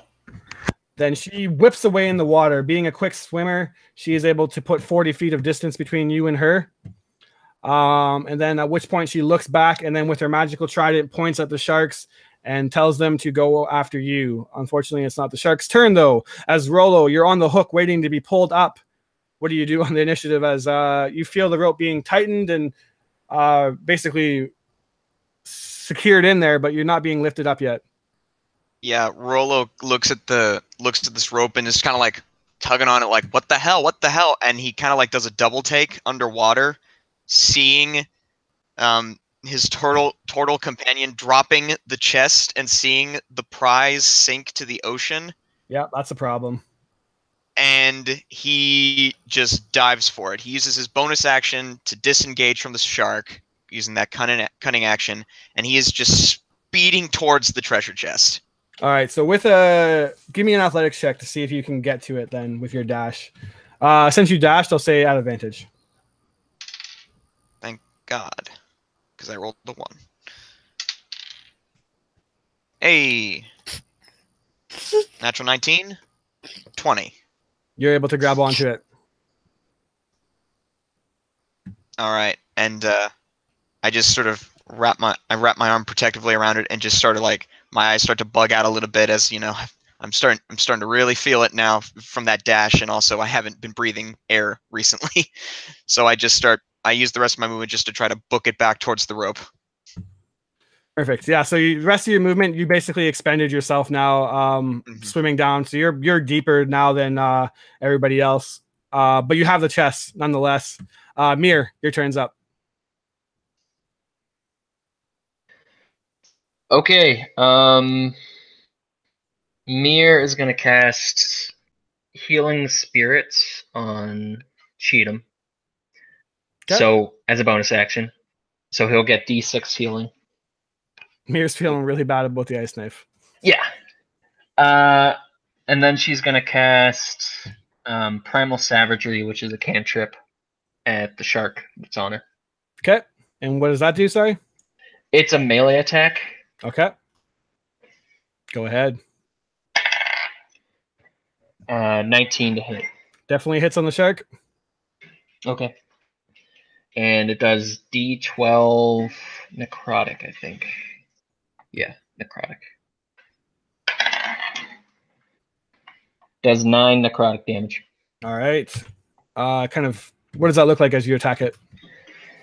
She just like clenches her hand like a claw and then rips into it. Just like trying to tear its heart out, basically. Absolutely. All right. Anything else in your turn? That's all I got. I can't really move, so. All right. Seeing you attack the priestess, Dangalo, the Sahagin that is wielding the regular trident goes into a frenzy.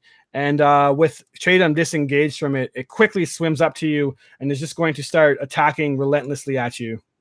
Rolling an 18 to hit on the first strike. And a natural 20 on the second. Yeah, hey, both. I can crit too. They both hit. All right, here comes the crit first for a total of, but my damage dice are sucking, 5 crit damage. And then the regular attack comes through for another 5. Wow, the D4 did more damage than my crit. So a total of 10 damage as this Sahagin, just absolutely frenzied by you attacking the priestess, starts stabbing into you. Chatham, you've put yourself some distance between the attacking enemies, but you now have a shark on you. What do you wish to do? You heal D6 every round of healing to Mir's spell, I think. Correct me if I'm wrong. Every round? Oh, that's awesome. Okay. Yeah, I can move it around, but you get D6 right now. Yeah, I just rolled a 5, so that's sweet. Thank you very much. Cheatham, at this point, will Cheatham notice that the priestess swim away? Did he hear or see her command towards the sharks? You don't necessarily hear anything, but you can see her pointing at the sharks and the sharks reacting. The shark hasn't disengaged from you yet, but it does look like it might go after Nangalo. It's not necessarily focused on you, although it's still in range. I think at this point, Cheatham will do his best to. Can't really outswim a shark, so damn it! I didn't want to use these so fast. I'll have to shoot out my second net. Okay. You know what I'll do since I'm in the water and swim away from a shark is I'll basically take this meticulously folded net from my hands, and I'll do my best to release it as much as I can and just leave it in the path of the shark, and hopefully once the shark swims into it, he can get a little bit more caught up. Okay, I'm actually reading a net now so that I can actually know what it does. I feel like no one has ever used a net in any of my games before. Creature can use its action. Okay, so yeah, it is restraint, and then it can use a strength action to break free from the net or deal damage to it. Might not have the same effects on a shark since the shark has a propellant instead of a bipedal walk. It might not be the same on him. I would understand if it slowed him down or maybe agitated him, but I only rolled a 12, so it's really up to you. And it's at disadvantage also because it's not it's underwater and only certain weapons swing normally underwater. Okay. Still 12? It is. That was a 13. So really the two horrible rolls. Well, you throw the net on the shark. You don't know how much effect it will have, but nonetheless, the shark is netted. Anything else on your turn? No, I will continue to move towards my giant wonderful shelled friend. All right. The shark that is on you and now just netted is going to basically make a biting attack and try to bite through the net. It does hit it, obviously, and does enough damage. 5 slashing damage is needed to rip through it. So it bites itself through the neck, but used up its action to do so. So it swims towards Nangalo, but has no attack action.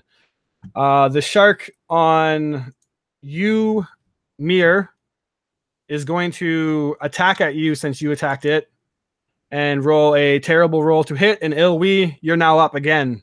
As one of the Sahuagins have been defeated, the priestess is badly injured and flying and retreating, and the sharks look like they're about to swim in on Nangalo.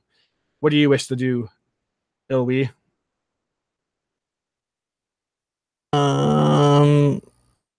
Well, is any foe in melee with any of the party? Yes, you have Mir in melee with a reef shark, and you have Naangalo in melee with a Sahuagin and a shark. Who's the one who is going? But can my character see one? Yeah, I'll say since you have the light spell going that you can see everything going on below. They're underwater? Wow. Yep. Okay. So I will shoot I think there is one of the party members who is being attacked by more than one. Okay, Nangalo. Yeah. He will shoot at one of those. All right, and it's the bow and arrow you're shooting? Yeah. All right, that'll be at disadvantage. Go ahead, sir. Disadvantage? Yeah, shooting into the water. Will he get sneak attack? Your character? Is it a rogue? Yes. Okay, then yeah, you have an ally with you, so yeah, you would. Interesting. Okay. 17 and 23. That's gonna do it. And are you attacking the Sahuagin or the Shreef Shark? The Sagahin, I think, is the one who is. Two of them are attacking one of. Yep. Yeah. And I'm going to wait. Roll is 1d8 plus 3 plus 1d6. Okay. All right. 1d8 plus 1d6. So total of 10, 15 points of damage. That is more than enough to put the Sahuagin into a murdered status. You shoot it right through the head. As it goes in to attack Nangalo, its movement is suddenly stopped. As Nangalo, you see an arrow shoot through the top of its head, and then its lifeless body starts to float away. Anything else, Ilwi? My hawk. I mean, as I've told you before, my character is not specialized in bonus actions. So the only thing the only thing I can say is that in each turn, my familiar will keep flying around, being ready if anyone needs the assistance, the help action. All right, give me a perception check with the hawk, actually. Okay. That's +2 with advantage, right? Yes. 19. 19 is enough to see now that in the distance, a ship seems to be sailing towards you. can I use my reaction to shout out? Yep. What do you want to say? Yeah, there is a ship coming up. Shoot. That's it. You hear the crew start yelling out, "Ship port side! Someone get some eyes on that!" You see Greg, the first mate, pull out a spyglass and look, and confirms that it is definitely pirate in nature, and it is heading towards you guys at full speed, full masts down. And as you see it with your hawk ilwi, you see that it is the galleon, 8 cannons strong. Wow. And flying towards you at a pretty good space, you hear Orime call out, "Get the anchors up! We got to get out of here!" Next up, Reef Shark. On you, Naingalo. It is going to attack, biting. I am rolling abysmally. Missing. It bites into your shell and you punch it in the eye and it kind of lets go. You're now up. What do you wish to do? As there's a Reef Shark on you and another one swimming towards you. The priestess is about 40 feet away from you, badly injured. Okay, I have 40 feet of movement, so with a dash bonus action, I will move towards her, taking attack of opportunity. Okay. Do you have a swim speed? Because I haven't been doing this, but now that I've realized I gotta catch myself. Do you? No swim speed, so half movement. You said? Yeah, so half movement. It'd be difficult terrain. I've kind of been fucking up until now. Okay, so I can, with a dash action and a movement, I can get 40 feet. Okay, perfect. You're there Essentially then. double move. Yeah. Yep.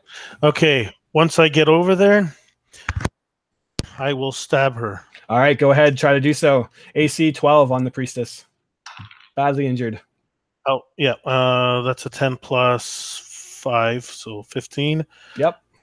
Only 5 points of damage. That's enough to do her in. All right. Once I stab her and I look around, so there's 2 sharks left, and is that it? 3 sharks in total, 2 on you. Okay. Well, did the one get an attack of opportunity? On who? Well, you said there was one shark next to me. Yeah, you're right. Sorry. I guess they would. Give me a second here to do that.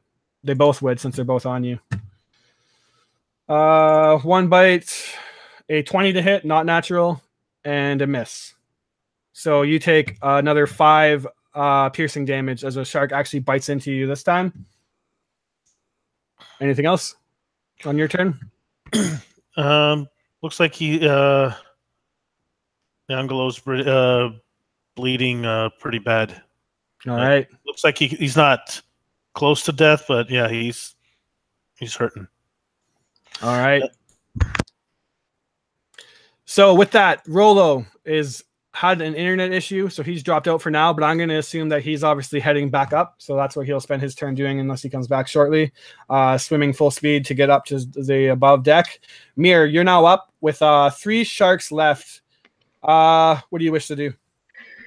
I'm going to try to kill this shark on me. Okay. I'm going to do Promise Savagery again. 21. Definitely hits.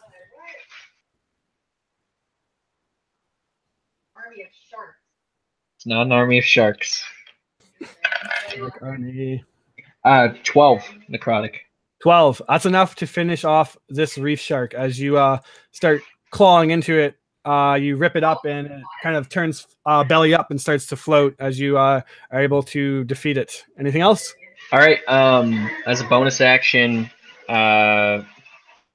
he would look at the turtle and cheat him and try to figure out which one looks like they're worse off. All right. Nangalo's looking pretty bad. Chatham's had some heals on him. He's shaking his head. He looks good. Okay. So Nangalo, since he's surrounded by sharks, she'll give him a D6. All right. D6 so to heal. heal. Go ahead and roll that now. And she'll swim upwards after killing that shark. All right. Next turn, you'll be able to get the surface side. Chatham, what are you doing? As 2 sharks are left, both kind of pretty, like about 15 feet away from you. Cheatham's smaller than the rest of them, and with all of the swimming around with the sharks and the excitement with the priestess, he's quickly running out of breath, successfully hopping off the shark. Cheatham has to start heading for the surface, but as he heads for the surface, he's also going to create an angle where when he comes back down, he will be more help to his turtle friend. Perfect. You start to swim up, getting ready to catch a breath. The reef shark that was down and reactionary attacked at Nangolo, swimming away. You realize that as Nangolo finishes off the priestess, the kind of arcane control over the shark shifts away, and the shark kind of just going from attack mode, predator mode, shifts over to more of a just swimming along and begins to swim away as if it's just lost interest in what's going on. Ilwi, you're now up. You see that both of the remaining sharks look to do the same. Is there anything else you want to do before initiative ends?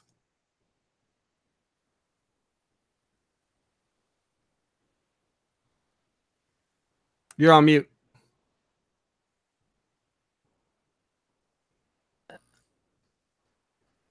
Who's next? You. Me? Yep. Okay. Another arrow to the knee, and yeah, looking who is in the same position where he can get advantage or get his special attack. Yep. So from what you can see, it looks like the sharks are gonna be leaving, and most of the Sahooligans have been defeated. So Most, yeah, he will shoot out like a quick go up back to the ship. There is a pirate ship coming. yep. You want to assist maybe with the pulling of the anchor, get it up quicker? Yeah, sure. And he will go and assist. All right, perfect. Nangolo, I'm going to say to basically expedite this, unless you want to chase after the sharks who no longer seem like attacking you, that we all kind of make our way above deck. And as you do, you hear the crew kind of shouting excitedly that there's a ship coming. You look behind you, and you do indeed see that there is a galleon ship.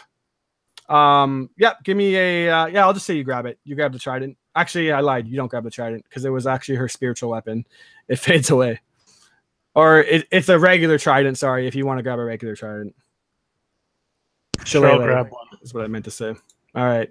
So yeah, you grab the trident. Swim up. It doesn't look like a very great weapon, but nonetheless, it's good for fighting underwater at least. Grab more than one. You all pull yourself up, to which you see Ordame kind of yelling out commands to get the anchor up, lower the sails. We got to get out of this position. It's very disadvantageous. And as you look, you see that the ship is coming full tilt ahead of you, or full tilt into your bow. In a very bad position, you basically need to do an about turn. Doing so is going to be a slow process. So it's up to you guys what you want to do now. You see Rolo come up with the chest finally, kind of dropping it. He probably makes a smart ass comment like, does anyone want to get this open and see what's in here, see if it was worth our time? To which, what do you guys do as the pirate ship is quickly approaching? You're still kind of tending the wounds that you have from this Sahagins. What is everybody doing? My character will shout out, just hiding and help rise the prepare the ship to move away. That galleon is too big for this ship. Am I right? The galleon is definitely a bigger ship than the frigate that you're currently on. The frigate is a 6-cannon ship, and you're on, and the pirate ship that's coming towards you has 8 cannons. So it's definitely bigger in size. Which one is faster? Will my character know about that? You can give a, let's see, what kind of check would that be? Maybe an intelligence check? Yeah, history? Sure. Okay. So, Chan. And with a +7. So 10 with the +7. 17? No, 10 total. Oh, 10 total. Sorry. Yeah, you don't really know, I guess. You can't think of it in the moment. You're a pretty studied person. You have a suspicion that the smaller ship should be faster, but seeing the kind of circumstances that you're in, this ship heading in full speed, and you guys basically head on, it's facing towards it a bow side, you know that you're in a pretty bad position to outrun it, probably, even with a 10. Yeah. So, move, Captain! And he will ask, he will ask for directions. All right. So what is everybody else doing? Do you want to help? There's some healing things that can go on right now if you guys want to resolve that really quickly. As obviously there's a couple minutes before the ship is even getting on used if you guys do nothing. So anyone that wants to speak up and resolve the healing that's going on here, go ahead and do so. Yeah, so how much do you need to heal? A 13. So I'll take 2 5s and a 3. Or if you want to. So it would be like sequential. Oh. So if you need 13, it would be the 2, the 4, and then the 5, and then you could take the 6 to top up, or you could save that for someone else. Does anyone else need any healing? I got filled up with the D6 per round, so I'm good. And I think Rolo was fine. Oh. Okay, then I'm at full. Okay, then I should be able to top up everybody with that healing then. Okay. So everyone's Well, back. And that's gone. While this is all going on, Steven's gonna slip down deck or downstairs for about 5-10 seconds, and when he comes back up, oddly enough, he looks like plump old Cheatham, and he starts rushing back up to the crow's nest. All right. You want to? So I'll see you climb up to the crow's nest. You ready yourself? Does anyone want to help pull up the anchor to get it done even quicker? Sure, I will do that. Mangalo, you kind of feel this radiant healing energy from Mir, feeling recharged, and your wounds kind of heal over. You basically start trudging over, boof, boof, grab onto the anchor and help the men. And with your speed, give me an athletics check. I was doing so as well. Yeah, at advantage then, we'll say. Perfect. Get yourself a guidance. I think that's a D4 on top of it. +4, Yes. 23. All right, more than enough to quickly pull up the anchor. The anchor is now up. The ship is still maybe a minute or two out, but you're faced with the decision now of trying to do an about turn, which is not necessarily the quickest of processes, or basically sailing head on and just testing your luck and seeing what happens. Captain Ordame would look to you all and say that both is basically a very dangerous option. It's your 5 gold. What do you guys want to do? Can this ship outrun that one? On the open sea with the masses down and a good wind, absolutely. But they've caught us in kind of an awkward situation here. What do you need to do to turn this around faster? She would look and say, well, and testing the wind, of course, is not blowing in your favor. So being about 180 degrees in the other direction would be very beneficial. Don't know how we're going to do that quickly, though. I'm just asking. Basically, I'm asking, is it a strength helpful to turn the wheel to turn faster? You can assist with that. It's more of just the wind kind of catching it at this point, more than strength. But definitely, it won't hurt to help her if you guys want to go that route, trying to about turn. I'm at home on the sea, but not much on the ship. I'm at home in the water, but I don't know. All right. Anybody else have any input that they want to make before the call is made? Can I just roll a check to give them some kind of advantage? Because I don't know much about sea. What kind of check do you want to roll? Maybe about the environment and the winds, the sun, clouds, and the storm, something like that. Nature like that, maybe? Yeah, sure. You can give a nature check. Can I help him out? Yeah. Go Go ahead and do an advantage. Okay, so +5. And there is 1, and there is 2, 19. 19. So with a nature check, I will say, I'm trying to figure out how this could even give you guys a situational advantage here. Actually, you tell me How what far you is do. the storm? The storm looks like it's coming in quickly. It's I'm just actually thinking starting maybe to rain. Lightly drizzle, as you mentioned it, and you see in the distance the water is kind of getting a bit more rocky. So okay, so basically he would like to, with his cartography studies, he will know about winds or something like that, and he will try to match up the surrounding area and having knowledge of maybe the is are we in shallow waters or in deep waters? You're in pretty deep water for sure. Okay. Perhaps there is a place the common folk has talked about where there is a kind of a shift in the currents, so we can take advantage of that.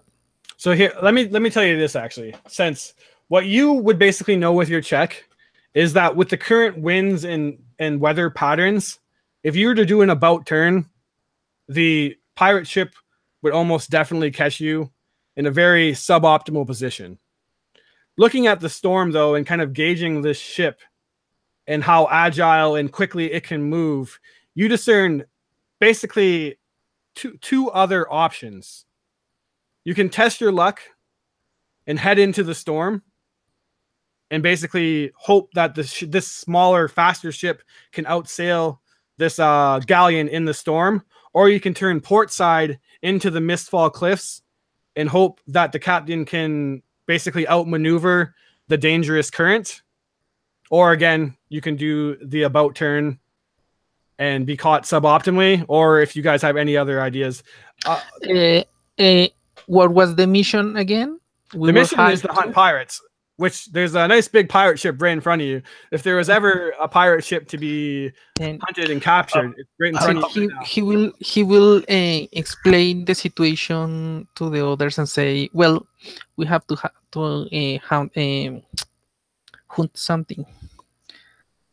We can take them in a better position and with disadvantage to them." And so what Mir would, as you're kind of like explaining what the situation is, like we're basically screwed if we try to run.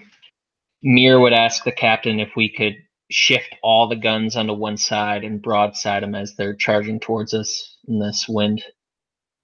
She smiles and looks at you and says, I see someone's looking to get paid. Men, you heard the girl. And they all just kind of, and they run over and start, which side do you want the cannons on, starboard or port?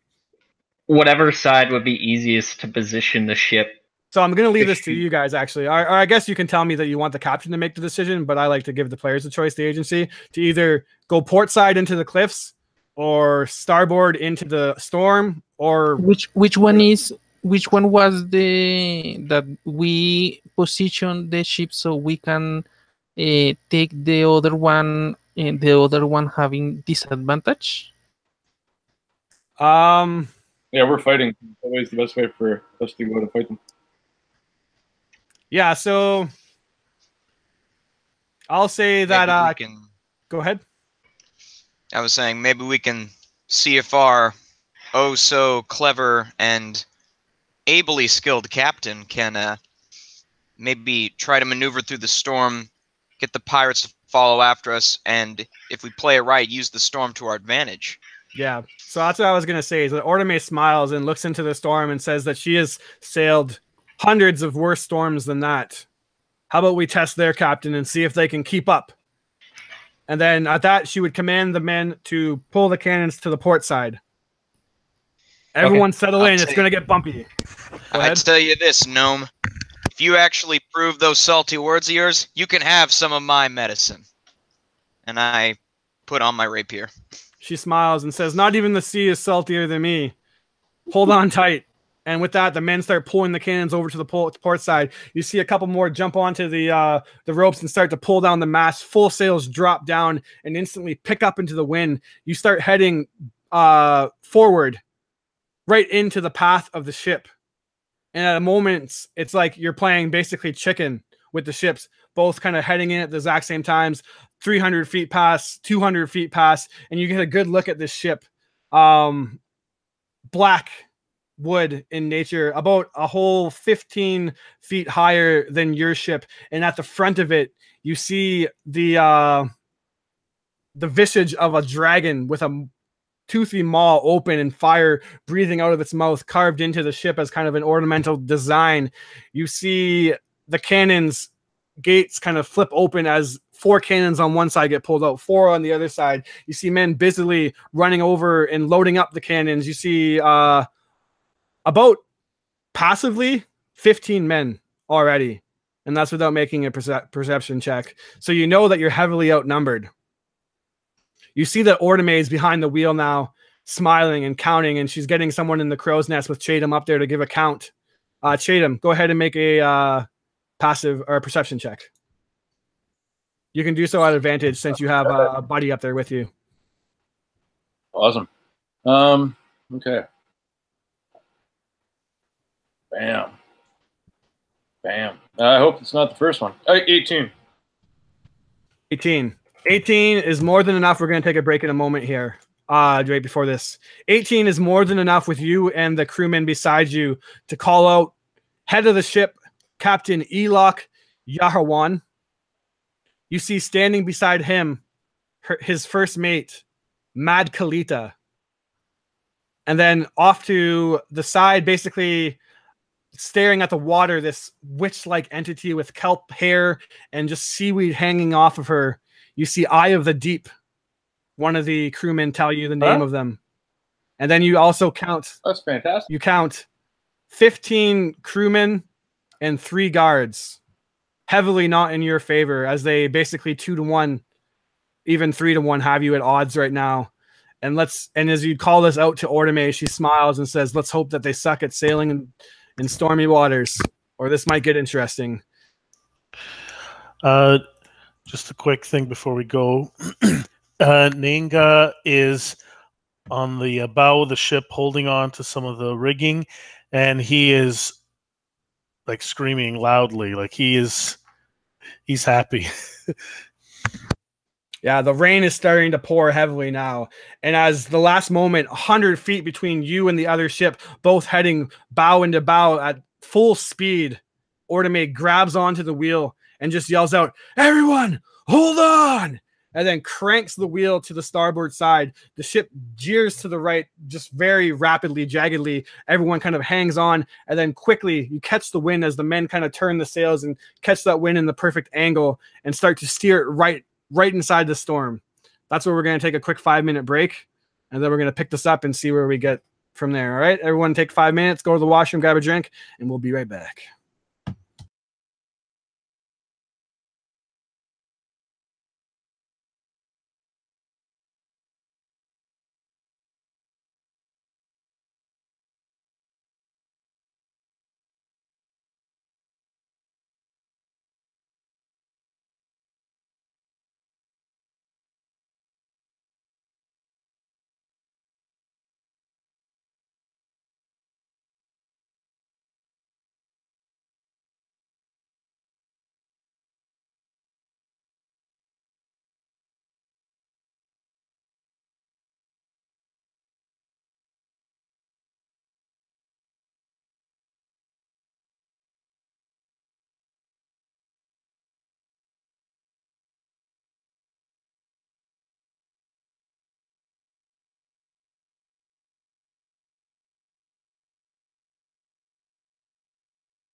All right, I am back.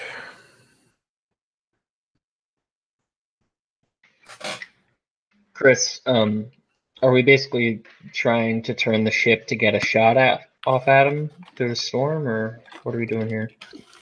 So, unless I misinterpreted it, basically what you guys did is stack the cannons on one side so that when you're passing the ship, you get a good shot off. Okay. At which point, you guys are going to ride out into the storm and hope that you can basically out navigate it in stormy waters. Okay. Yeah, that makes sense. And so you took their cannon advantage, and so normally they would have a cannon advantage on you on any side, but since you stacked all the cannons on one side, you guys actually have cannon advantage right now. Yep. And in addition to that, if possible, I would suggest to the captain that we wait until they're within 60 feet, and she'll know when to shoot. Absolutely. That sounds good to me. So basically, for when everyone gets back here, this is going to go into a skill challenge, and then whoever comes out on top of it, good guys or bad guys, is going to determine how advantageous is the position. Because obviously, you guys are here to hunt pirates, right? So presumably, you're going to want to get into a fight with them eventually. It's just how much of an advantage you have over them when you do so. Everyone let me know when they're back so I can continue on. I hope my pretty face reveals my availability. I'll note it. The whole point. Yeah, the reward of the mission was dead or alive. Captain's heads are worth 500, I believe, and ships, if you can manage to actually capture the whole ship, is worth even more. I can't remember the exact amount. I'm trying to look up, but I know it's pretty good pay for sure. It was a really good pay. Yeah, you guys, if you guys make out on this quest, you're gonna be pretty rich. That's the big question on if we don't fucking die terribly. Yeah, they definitely got a lot of advantage on you right now. Yeah, we've lost a few already. It was 2,000 gold for each pirate ship that is captured, and a bonus 500 gold for the capture of each pirate captain. Not to mention whatever you already have in the chest and whatever hoard the pirates have. Ordame would have told you that you guys can have a cut of also. So basically, you survive, you guys are going to be pretty rich. You die, then your money's not going to be very useful when you're dead.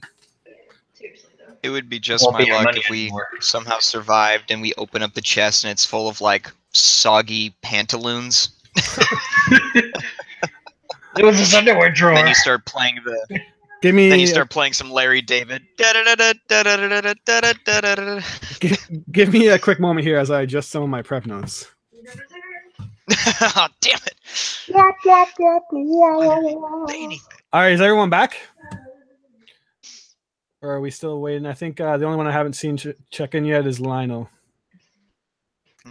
Let me know if you're back, sir.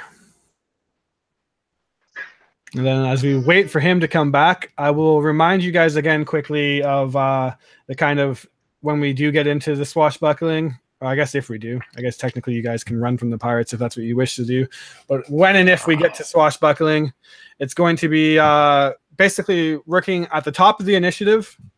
The captains will make charisma contests, which the players can aid if they want. You need proficiency in a charisma-based skill like intimidation or something like that to boost morale. Whoever wins that contest is the aggressor of the round, which means that the crew members will fight in the winning side's odds. So at the end of every, if you guys win the contest at the end of every one of your turns, the captain will roll a d20, and over a 10 will kill off a crew, and then vice versa.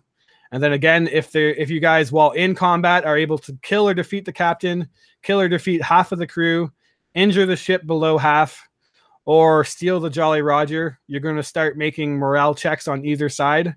And then when 3 morale checks are failed, the crew surrenders.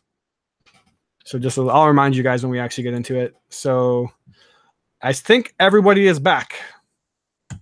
So without further ado, As you feel the pull, Mir, you said that you told the captain to wait until you're in range, which she already gives a knowing nod, and she basically borderline seems like she's not even listening to you, as she is waiting for that perfect moment.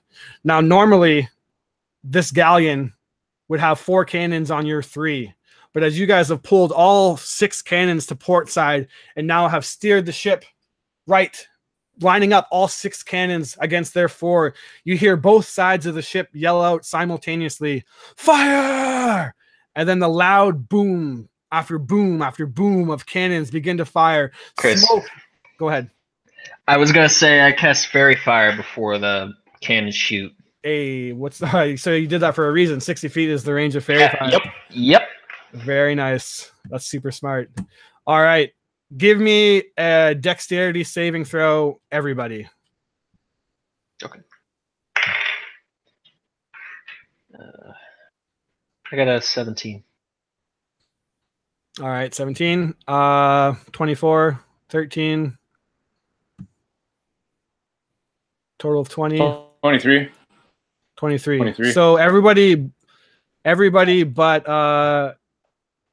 Nangolo is able to pass for the most part. To which point you just Sorry, what was this for? cannon fire. You got Sorry, any? What's sorry, that? what was? Sorry, I don't understand. What the deck save was? They're shooting us. Yeah, they're shooting back. They're not just going to take your 6 cannons and go on their merry way. I was holding on the rigging. Does that help? It helps you brace yourself for getting a cannonball in the gut, as you take a total of 12 damage. Everybody else takes half that. However, question. I assume we had no time for my character to take back his hook, his grappling hook, and okay. Definitely. You definitely could have been pulling that up in the meantime. It would only take like a couple seconds, like a turn maybe. So you have your grappling hook back up. And then total of, what did I say, 12 damage, and then if you failed, half that? Or succeeded, half that? However, as you guys pass and the smoke and fire begin to subside, and you hear the shouts and cries of agony and pain, ships blowing, parts blowing away, you hear the cannons sinking in below deck, and then also retaliating against them, your cannon fire hits with a bunch more ferocity, giving you guys the advantage in the skill challenge. So now what we're going to do is you guys need a total of 4, actually there's 5 of you, 5 successes before 3 failures. With the successful pull of the cannon fire, though, you have lowered your DC from 15 to 12. What you can do now in a skill challenge is on each person's turn, you can use a skill that you're proficient in and tell me on how you're going to use this skill to give yourself advantage as you sail into this treacherous storm. If you pass the check of a DC 12, then that's 1 success. And then as this goes on, failing, succeeding, it will gain you advantages as the ship chases in pursuit. What we'll do is we might as well roll initiative again really quickly. So everyone post your initiative into the chat. We'll take it, and then we'll go from there. All right. Rolo keeping that initiative high. Ilwi with a 7.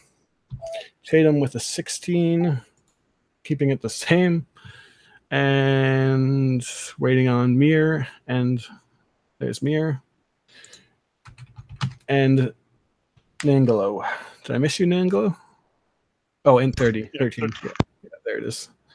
All right. So let's get this going. First in the skill challenge, I'll leave it up. Actually, no, it's Mir. You're first. Okay. I think Mir would basically have like used survival to kind of gauge where the wind would blow the other ship, so she could cast the fairy fire and just like basically carpet all the pirates with this this illuminating like dust, almost like a flashbang before the cannons go off. So I guess I'll do survival. Hit. 18 for survival. For success. As you wait for the right moment and you tell the captain, wait till 60 feet, you'll know when the right moment is to shoot. And she was intently listening. It's at that moment that you quickly cast an arcane spell, and then their entire ship lights up with forms to shoot at. And then she yells fire, giving you the first advantage. As I was just about to type, 6 baddies on the opposing side were killed in your cannon fire. So that's a pretty hefty blow. As you do that, the cannon fire subsides, and the ship, as the smoke dissipates away, looks, and now the Brazen Pegasus is completely behind, aft to the Dragonfane, heading into the storm. You hear the captain on the other side, Eelwalk, yell out, "About turn!" To which point the ship starts to turn, doing a 180 turn, but obviously at a slower pace. That is the first success in your favor. Next up is Rolo, and I gotta remove a couple of crew members on the bad guys team. So go ahead, Rolo. Tell me your skill, how you're gonna use it, and what you rolled. I'm going to use my acrobatics skill, and what I want to do is basically run up along the riggings and along the sailing and just start swinging from sail to sail and tying everything off so that we can get more speed from our sails and actually like help outmaneuver this this slowly turning pirate ship. All right, give it.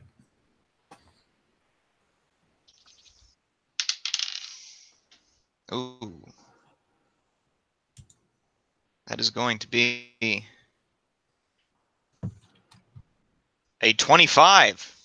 2 successes as you're quickly climbing up with a couple of the crew members that are hanging on to the side of the ropes that climb up to the ship. You're quickly jumping from one end and you tie off the mast, making sure that the sails are tied in firmly, holding against the wind, and the ship blows off at a speed, giving you 2 successes now. Next up in this skill challenge would be Chatham.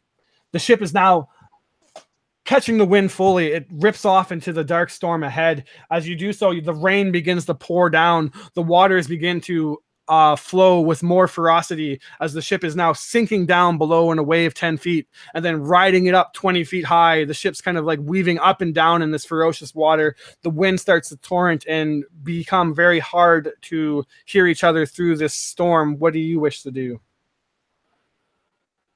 All right, Cheatham's going to try to use persuasion as a skill.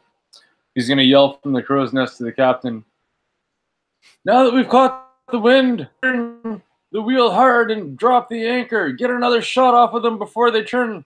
Maybe we can kill even more. We need this ship. It's going to be gold in our pocket." And you're going to hate me. And Cheatham rolled a 17. 17. I do not hate you. That is 3 successes. As you call out to turn the ship again and start shooting. It's a bit of a disadvantageous position, but if you can land the cannon fire shots, it'll be highly beneficial for you. 3 successes as the crew members start to load the cannons again. The ship starts to turn port side and ready up another firing round as the Dragonfane is trying to 180 turn on you guys. That puts up Naangalo Matinga next. 3 successes, 0 failures. It's going your guys' way for sure. All right. Now, I don't know if tool proficiency, so either herbalism or medicine. I would like to basically give some of the crew members on the cannons, like not smelling salts, but something to basically make them a little more alert. Like a 5-hour energy drink or something. All right. You start meddling through your herbalism kits, trying to find that perfect stimulating herb to get them in the zone. Give me a medicine check.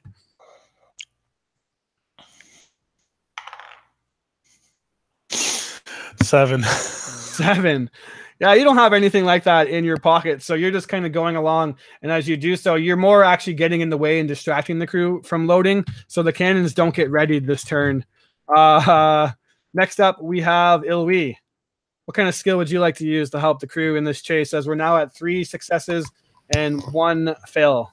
I imagine he will use what he is proficient in, and he would like to use Arcana, but to use one of his cantrips, probably prestidigitation or light, to give a better view of the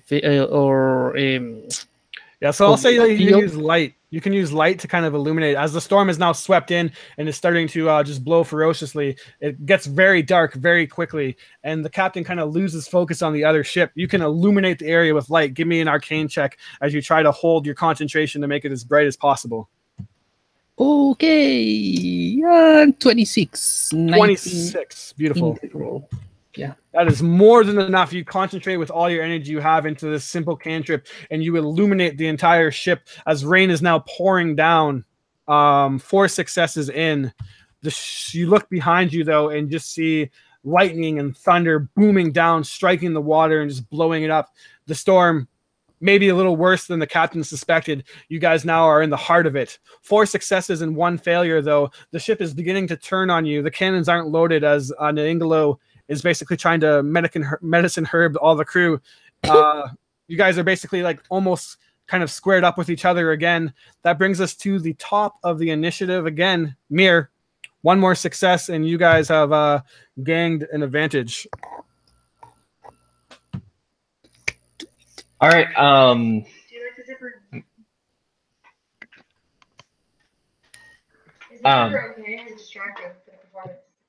It's fine. So Mir is gonna basically like, she sees all these outlined figures moving around on the other ship, like bright against the dark of the storm, and she'll basically try to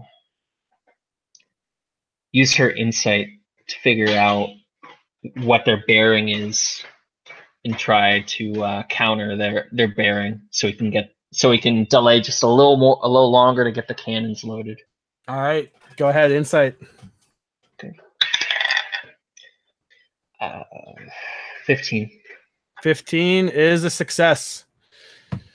You read what the other ship is trying to do, basically pull up and get another cannon fire at your stern side, and calling us out to the captain. She quickly kind of starts pulling the wheel, keeping your guys' port side aligned with theirs, having all 6 cannons now fully loaded. You are successful. 5 successes. You blow it out of the park and only 1 fail. And the captain yells out, "Fire!" again, as the crew lets out another torrent of cannon fire.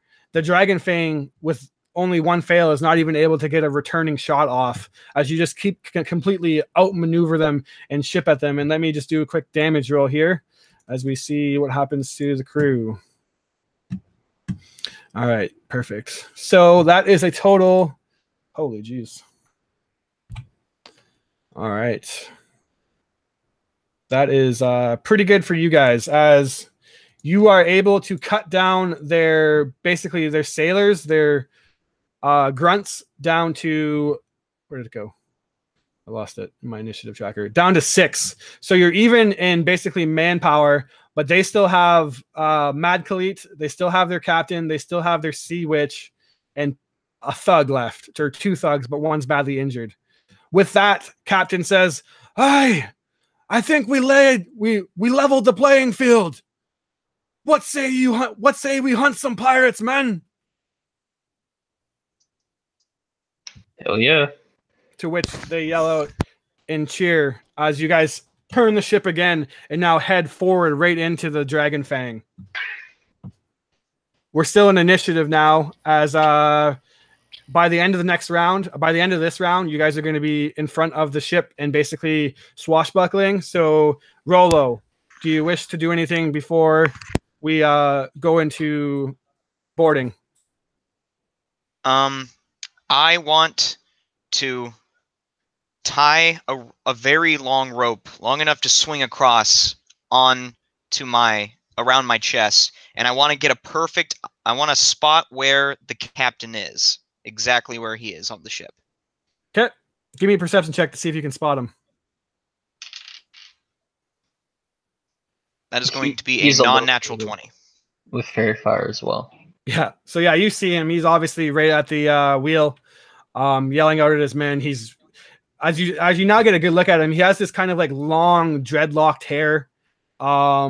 He's wearing like this leather jerkin, and only a leather jerkin, and it's about 5 sizes too small for him, as it's basically only like covering his nipples, and his huge gut is just like hanging out almost like a fat pig. And you see that his neck is like this double chinned, like bloated toad neck that he cannot even like look down. It's just this fat man, and he has this big sword on his side, and he's just yelling at his man in rage. You see Captain Elok Yahawang. You ready yourself. Prince Chatham, anything you want to do before you guys go into combat? Up in the crow's nest, the only thing Cheatham will do is he'll pull a dart from his vest, and he'll kind of lean his neck down and rub his shoulder twice with his neck, and then basically he's ready to go. Okay. Naangalo, do you want to ready anything before you're in combat? Actually, I'd like to. How far is the captain from me? From you, you're still about 60 feet away. Actually, I'd like to attack him. Okay. So I let out a loud, blood-curdling scream, and I enter a rage. And I throw use advantage. Actually, do I have the? What level is that? I forgot to even look if I have it. When you can get advantage as a barbarian. Yeah, is that level 2? I believe level 3. No, level 2. I don't have that. So disadvantage on this attack. Okay. And I will throw a javelin because I have 30 feet is not enough. And that's D6, but I am in a rage, so I get a plus. Do you get a +2 with thrown weapons? Sure. I don't know off the top of my head. Or maybe it's strength. Actually, now that I think about it. Yes. Well, make an attack with it. Well, it's a melee. Yeah, melee weapon attack. It doesn't. Thrown is considered still a melee weapon. Yeah. So I throw the javelin at the captain. All right. Captain has a really low AC. Well, unmodified, an 18 and a 17, so definitely hits. And I do 10 points of damage with the javelin as it hits nice and true right in his gut. Your javelin sticks into the captain's gut. As you look, though, he grabs it and smiles, rips it out, and as you look, there is no wound there whatsoever. Completely immune to your damage. 0 points of damage taken in terms of game-wise. He smiles. Oh, no. Says, ready yourself, men! And it's at that point, Ilwi, you're the next person up. Did he saw that the javelin did not hurt him? I'll say that everyone's kind of paying attention, so yeah, I'll say that you've seen that the javelin did no damage whatsoever to him. So he will use one of his spell slots, first level, and cast Guiding Bolt at the captain. Nice. You know the range off the top of your head? 60 feet? I'm assuming Guiding Bolt has no, pretty good range. 120. Yeah, I thought so. Okay. Go ahead. 17. 17 hits. That's 4d6. That's going to be a decent attack. 16 points of damage. Perfect. So the last thing we see before we kind of like smash into each other in the boarding phase begins is Ilwi ready himself on the bow, and charge up a guiding bolt and shoot it. Radiant light and smoke kind of emanates from your hands, slamming into the captain. This big explosion kind of happens on deck. Smoke just shoots up into the air and completely kind of obscures him, but you see him glittering behind the smoke as he's now lit up for advantage on the next attack. Yeah, and he will shoot. We have pointed the captain. No, shoot it down. And that will be his. The ships slam into each other as you both catch this giant wave at the same time. You're picked like 20 feet up into the air with this wave riding on top of it, and both ships kind of slam into each other, front side on front side each. the dragon fang kind of like latching onto the front of the brazen Pegasus, and you hear men start to yell and cheer as they start to jump over ships at the same time. Captain Ilwalk stands up, glittering from the radiant guiding bolt. And as you see him now, this fat toad-like boorish man, you look at his mouth, and these two boar fangs now start to grow out of his face, and you see a pig-like snout start to shift as he bones crack and dement. He starts to transform into this hideous hybrid wereboar. Charisma checks from the captains now. We'll roll. Somebody roll a d20 for me, and I'll tell you what the modifier is, so I can roll the one captains and just post or yell out what your d20 was. Does anyone proficient in any charisma want to give the captain advantage? Charisma? I got some charisma goodness. I can give a guidance. Okay, guidance, perfect. And what proficiency do you have in charisma, Drolo? I have a proficiency in persuasion. All right. So the captain on the enemy side, Eelwalk, rolled a whopping 7 on their charisma check, trying to intimidate his men into battle. What did anyone roll a d20 on their end for me? I rolled a at advantage. Yeah. With guidance. I rolled with a natural 18. So and plus 4 from the persuasion. All right, that's 22. Perfect. So yeah, you guys are the aggressors. However, Mad Khalit is the first on the initiative order, and what you see is this woman with this black kind of frizzy hair that's all like scattered around, like she's been struck by lightning or something. It's just kind of hanging everywhere, curled up in like little pigtail like curls, and she has a dagger that she takes out and she licks and actually kind of like cuts her tongue, and she says, "Captain, do you want me to cut them?" To which the captain yells out, "Get him!" And she jumps over and just in a flourish of like acrobatics, kind of does a somersaulting flip and lands on the deck with the running over crew of 6 strong, I believe is the enemy side, 6 on 6. And she is going to charge in and make an attack at Grig, who is the first to meet her. And she lands a strike and does a total of... Let's see here. 12 damage versus Grig. And then that's as a bonus action, she disengages and kind of puts some distance in between everybody. As you see that she's like this sneaky, obviously roguish like type character. Next up is Mir as I go ahead and initiate the damage to Grig. Go ahead. Is the fairy fire still up? How long does it last? A minute? Yep. Okay, you might want to give him a dex save because it calls for a dex save. All right, let me do that. So I'm guessing it'd be like everybody on the ship since it's like a 20-foot radius. Yep, I'm good with that. And fail means that they're just illuminated? Yeah, they're illuminated and we have advantage on... All right. So when you go to attack somebody, I will just advantage on any attacks against instead of rolling like a buttload of saves. I'm just gonna, if you go to attack somebody, I will roll a save for them to see if they fail. Mad Khalit, though, since it was her turn, definitely failed. She is illuminated as she tries to like hide in the smoke and chaos. You see her illuminated on your side. Okay. All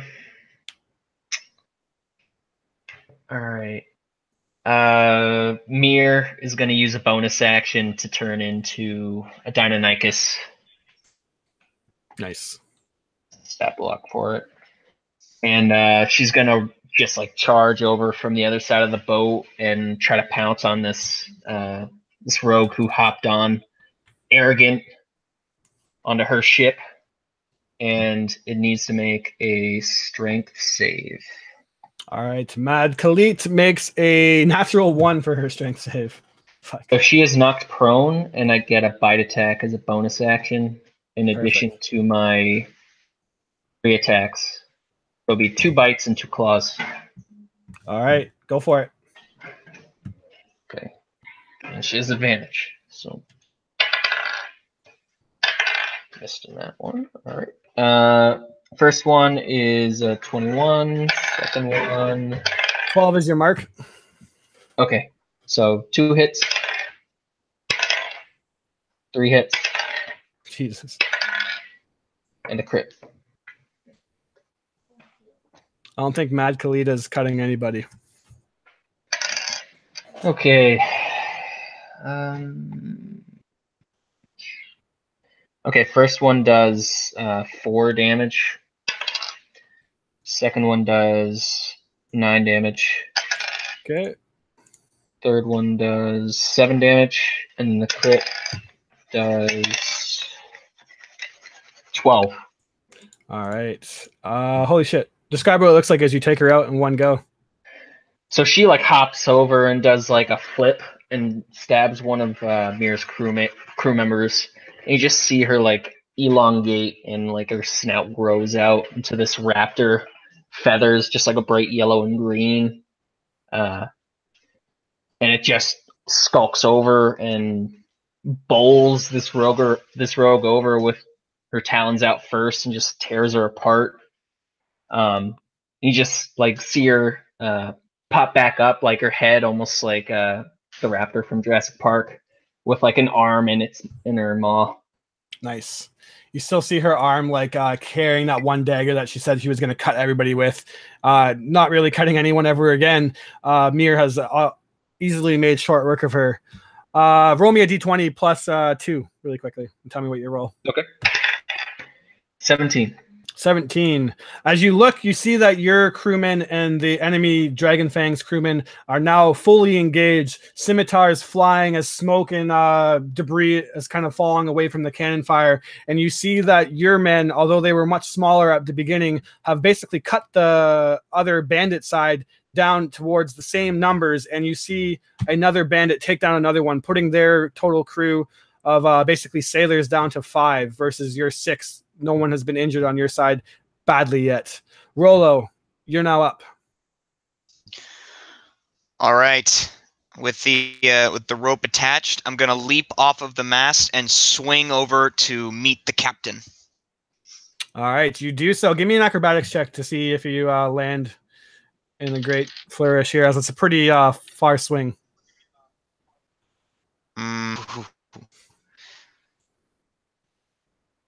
What'd you roll? That is 24. 24. It looks I rolled a majestic. 17 plus 7.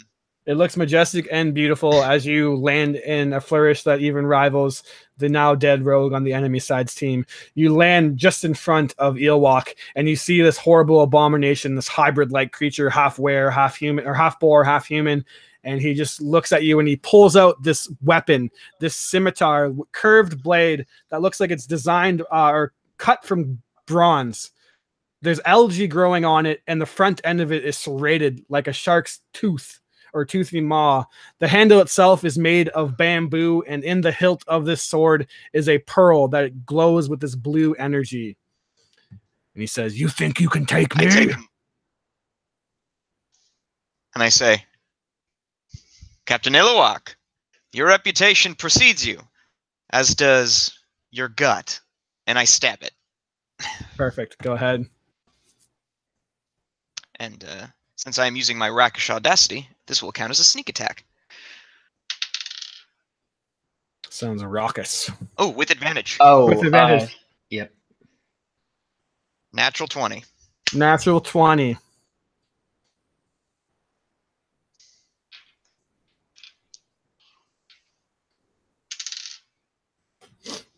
You double your dice, right?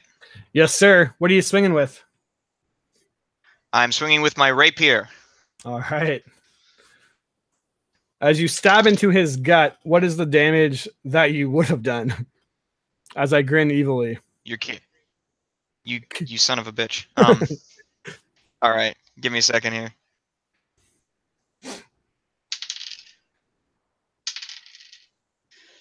Uh, 29. 29. You stab him clear in the gut. Should kill any mortal man, but as you do, 0 damage is taken. He smiles at you. I kind of like look down. See? I was right. And I just back up. All right. Back up in. Do you have a way to disengage, or you mean just like thematically? Well, because I'm a swashbuckler. Oh, right. Yeah. Every time I make an attack, Yep. I can. All right, roll a d20 plus 2 and see if you gain the advantage in the crew versus crew attack. Sorry to nerf your crit like that. Nah. It's humbling. That's a 19. 19. Another one of your crew cuts down one of the pirate bandits. Their crew is in desperate situation now, as they are, I believe, I'll count at the end of the turn, but I believe they're cut in half by now, so they might have to make a morale save. Prince Tatum, you're now up. All right, Prince Cheatham being up in the crow's nest is gonna jump out of the crow's nest and stay along the horizontal piece of wood that attaches the crow's nest to the sails until he has a clear shot at the captain.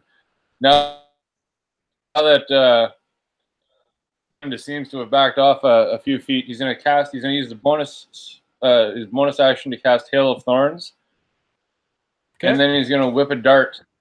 Then he's going to whip a dart at the captain. So basically just adds a d10. If he fails the dexterity save, he has to take all d10 damage. And if he passes, he only has to take half of it. All right. And I believe that's magic, obviously, eh? Yeah. So let's see here. Do I get advantage on the throne?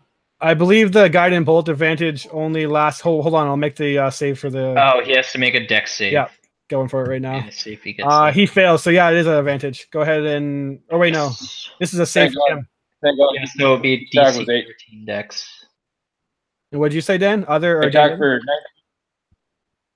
for 19. Hit. And I'm going to do.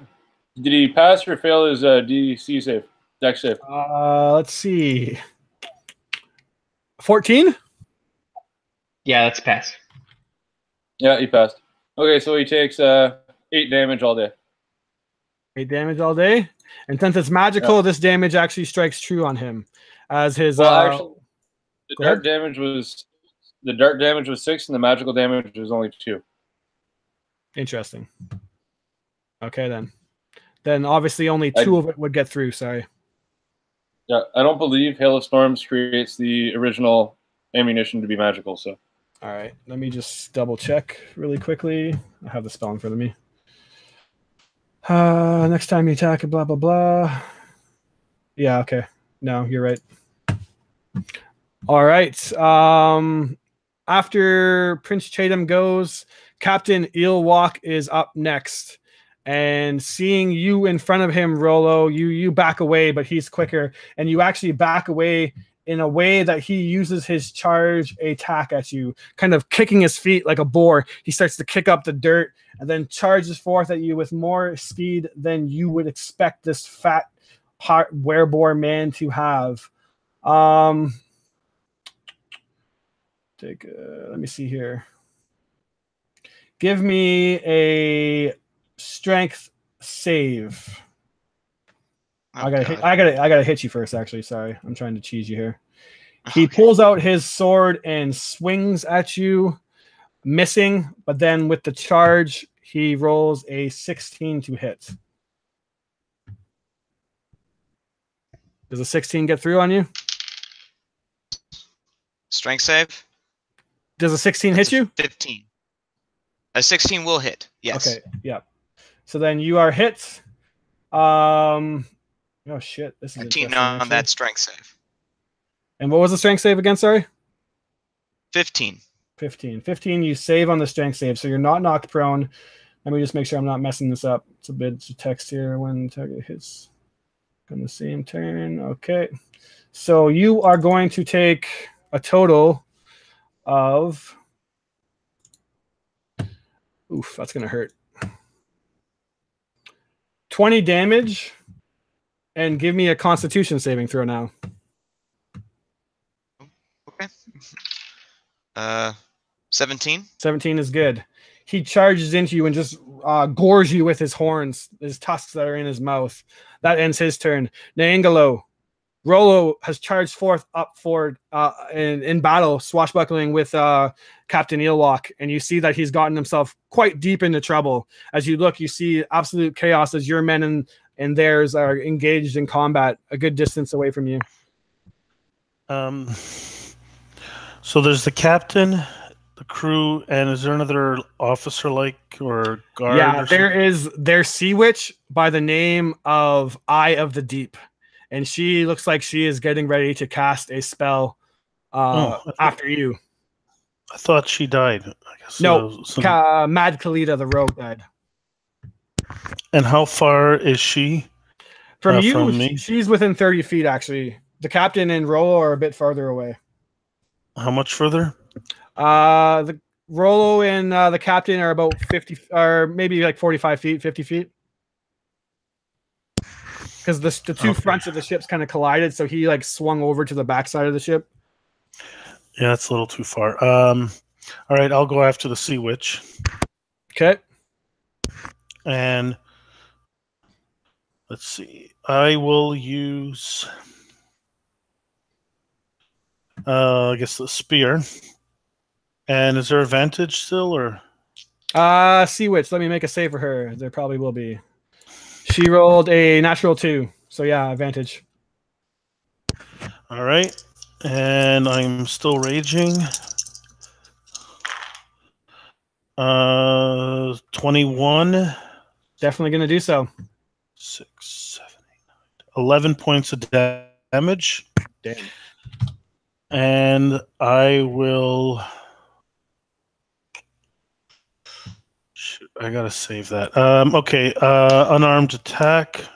I will bite her. 18 for 7 points of slashing damage. Damn. She is bloodied. Anything else on your turn? No, that's it for now. All right. She will, at that point, cast Entangle on you. And as she slams her staff into the ground, let me just see the radius on this bad boy. Entangle, 20-foot square starting from you. So I'm going to say give me a strength save, Nangolo. And Mir, where do you say you were standing again? Sorry, I'm just trying to remember where you are. I was on our ship. You're on your ship? Yeah, okay. Yeah, I killed the person who hopped over onto our ship. And yeah, I'm going to say you're good. So just this is just Nangolo that's in it. 7. You are restrained as these entangling vines just emanate from her. Like, oh no, advantage because I'm raging. Go for it. 16. 16 as this like seaweed starts to seep down from her staff and grow into these big kelp-like vines. They start to wrap around your legs. You pick them up and rip it off, not being captured by her spell. She looks very troubled by this. As her turn is over, give me a d20 roll, Nangolo, +2. 6. 6. All right. Ilwi, you're now up. Your crew seems to be winning the fight as you've done a lot of upfront damage. You can tell that the enemy crew is quickly losing morale as you're making short work of their crew. But you also see that Rollo has gotten himself in a grave amount of danger, taking the captain on solo. What do you wish to do, Ilwi? Okay, so he's no, only magical. Okay, so he's going to is he illuminated by the Yeah, he is fairy fired. Okay, he will use a firebolt. Nice. Knowing will my character know what the creature is? Yeah, I'm gonna say that it's pretty obvious with the like almost boar-like face now that he is lycanthrope. And that they have invulnerabilities. Yeah, you've witnessed their immunities now. Okay, yeah, sure. Then he will, since he can cast spells, and apparently that thing is only vulnerable to magic. He will begin to attack it, so regretting not being able to put down the hack first. So 1d20 plus 5 with advantage, right? Yep. 19 to hit. 19 hits. And the firebolt is, if I remember correctly, 1d8. That sounds right to me. It's a D10. Okay, 1d10. Really? Firebolt? Nine Wow. points of damage. 9 points of damage. Nice. All right. The captain. And wait, no. Sorry, I was thinking another character. I think is the only thing I can do. All right. He will move to avoid the attacks of the others, so he can focus on the captain. Person. So you kind of position yourself. A lot of people are already engaged in combat, so they're not necessarily paying attention to you. As you get into an advantageous position, a bolt of fire shoots from your finger as he's going to charge in on Rollo again and kind of hits him square in the face, burning one side of his tusks. He grunts in anger and says, "Your friends can't save you." Looking to you, Rollo. Next up is one of the thugs, which are going to jump across the side of the ship. This is one of the surviving bodyguards that they survived the cannon fire. It's going to swing at your dinosaur form, Mir, seeing that you cut down Kalita. It rolls a 19 to hit, and if that does do damage on you, it rolls an 8 on the damage, and then swings again with its big, powerful mace, and this time misses. He clubs you in the head, kind of batting you away. You start to circle him as he swings again and misses. 8 damage in total dealt to you. All right. Next up is Ortame, and she is going to basically jump into the fray now. Both ships are completely entangled, so she's going to swing out, and she's going to charge at the thug that just attacked you, rolling a crit on the first attack and a hit on the second. So that is a total of, let's see here, 23 damage done by Ortame as she goes into this flurry of strikes with her scimitar. That brings us to the top of the initiative, which we have, I believe, let me get back up to the top of the initiative. Rollo. No, Mir. All right. Mir's gonna follow suit and counter this guy. Basically just hopping around and trying to get the advantage on him. He has to make a dex save to see if the fairy fire affected him. You're muted. 1 second. Yep, 1 second. Thug rolled a dex save of natural 19. Yeah, he definitely saves. All right. So I don't have any charging attacks, so it'll just be the 3 attacks straight up. And I can't make him go prone either. 16 on the first one, 18 on the second one, and then 12 on the third one. All 3 hits. Nice. First one does 9. Second one does 7. Third one does 6. Impressive. You want to describe what it looks like as you take out that thug that just proudly swung into your head, thinking that he probably knocked you stunned, but then you retort and describe what it looks like as you finish him off. Yeah, he slashes into the raptor, and then the captain comes up and stabs him, and the raptor just overcomes him and just disembowels him with its gigantic talon. And he's just mewling on the ground. Help me! Trying to keep it in, but he's done. All right, perfect. Anything else on your turn? I'm gonna. So, is the opposing ship's first mate still alive? First mate was Kalita. You ripped her to shreds first. Eye of the Deep, which is the sea witch, is pretty badly injured. And other than that, the crew has been, after you, almost cut down to nothing, probably. I'm going to need, actually, Lionel to make me a D20 roll +2 also. Okay. I'll go after the sea witch. I'll try to get into melee with the sea witch then. All right, so you back up Naingalo. And Lionel, roll a D20 +2 and type it in the chat, and go ahead and Mir do the same. D20? Yep. +2? Yep. 17. 17. And 18 for Ningalo. So their crew numbers are basically cut down to just 2 regular sailors left, plus the 1 thug, the sea witch, and then the captain. So their numbers are basically crippled. They are now making morale saves. However, the captain rolled a natural 20 on his first save of the round. So Rolo, as he looks at you now, his fang still, his tusk still burning from the firebolt that just hit him from nowhere. He looks at you and says, "Just because you take my crew down doesn't mean you can take me." I just kind of laugh.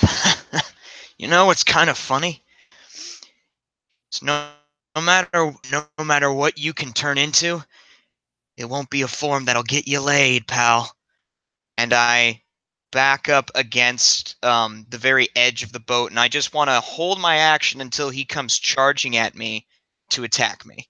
All right, I see where this is going. Perfect. Roll me a d20. +2. 17. 17. All right, one sailor left on the bandit side. Chatham, what do you got? Okay, I got quite a bit. Oh boy. I think basically Cheatham's going to continue down along this arm of the boat. I imagine both ships rocking and still swelling, meaning that basically both of their masts are swinging back and forth, probably crossing at some points. I'm not sure if they're that close or not, but Cheatham's going to do his best to win and then swing over to the other mast. If you want to roll, I can do it. It's not a problem. I have very good dexterity and stuff like that. But he's going to continue up their mast and grab their Jolly Roger flag. All right, cool. That's definitely, you're already up high, so give me an acrobatics check since you're basically already up there. Okay, I got more after if this works from here. Okay. Oh, that's only a 10. 10. So you start to make your way across basically the top of your mast, and you get ready and you see that the two ships are kind of rocking back and forth entwined, and you go to make a jump, but as you do so, the ships basically pull away from themselves for a second, and you just barely like grab on. That basically ends your movement in terms of how far you can actually go. I have a plan. What do you got? A plan for that. Okay. So since I'm a Beastmaster, I'm allowed to as action, and me and you have already discussed this, but I'm going to use it as the aid action right now. So anybody, if this, you got to make sure this is cool with you, obviously, realizes that Cheatham almost misses the jump. And then at the last second, out of his sleeve, seems to come about 8 feet of weird white rope and swings Cheatham back up to the crow's nest. All right, give it advantage then. I'll let you roll.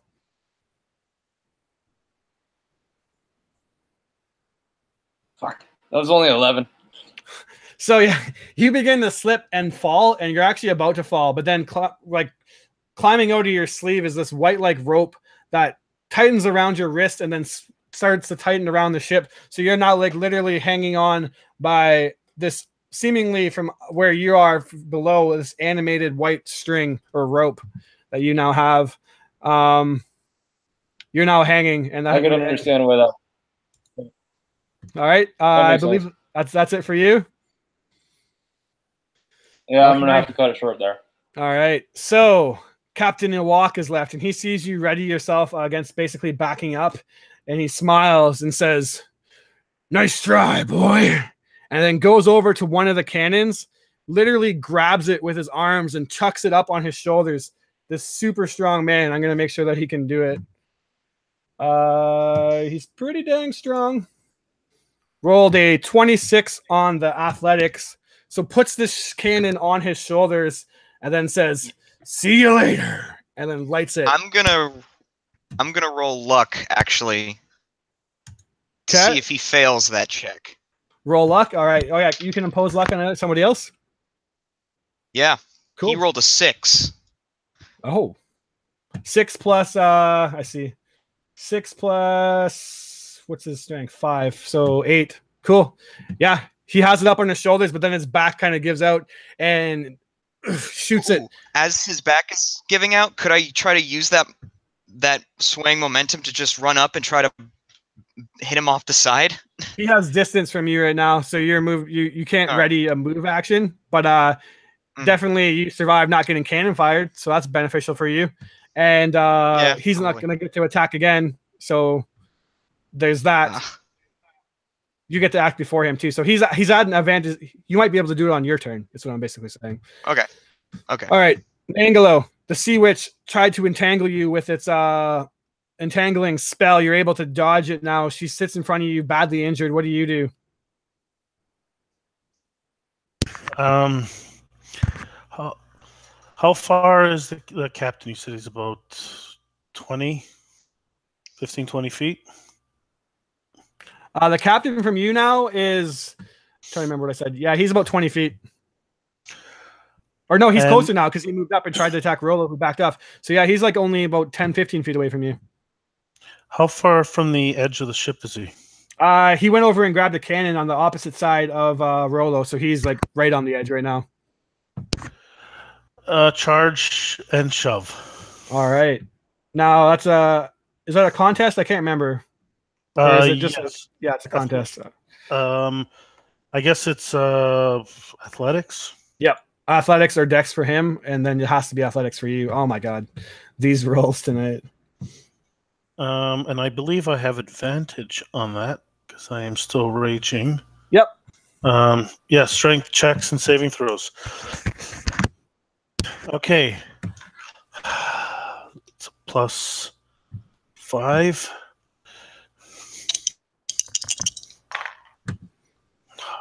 16. 16? I fucking rolled a natural 2, so even plus his modifier, you still overcome him. Like to shove him over the edge. Yeah, you shove him over the edge. He is going to get a dex save, however, to see if he at least grabs on. So he rolled a 15 on the dex save, so he's clinging on to the edge, I'm going to say. Sound fair to you? And basically, do you have an extra attack? You can finish him off if you have an extra attack. Actually, that's a shove is considered a special melee attack, like grapple. Okay. Is it? I think so, yeah. Okay, then I will do an attack on him, unarmed attack. Is there still advantage on him? Yep, because does he save at the end of every turn? I can't remember Fairy Fire Dan or Mir. Or is he just Fairy Fired for the rest of the game now?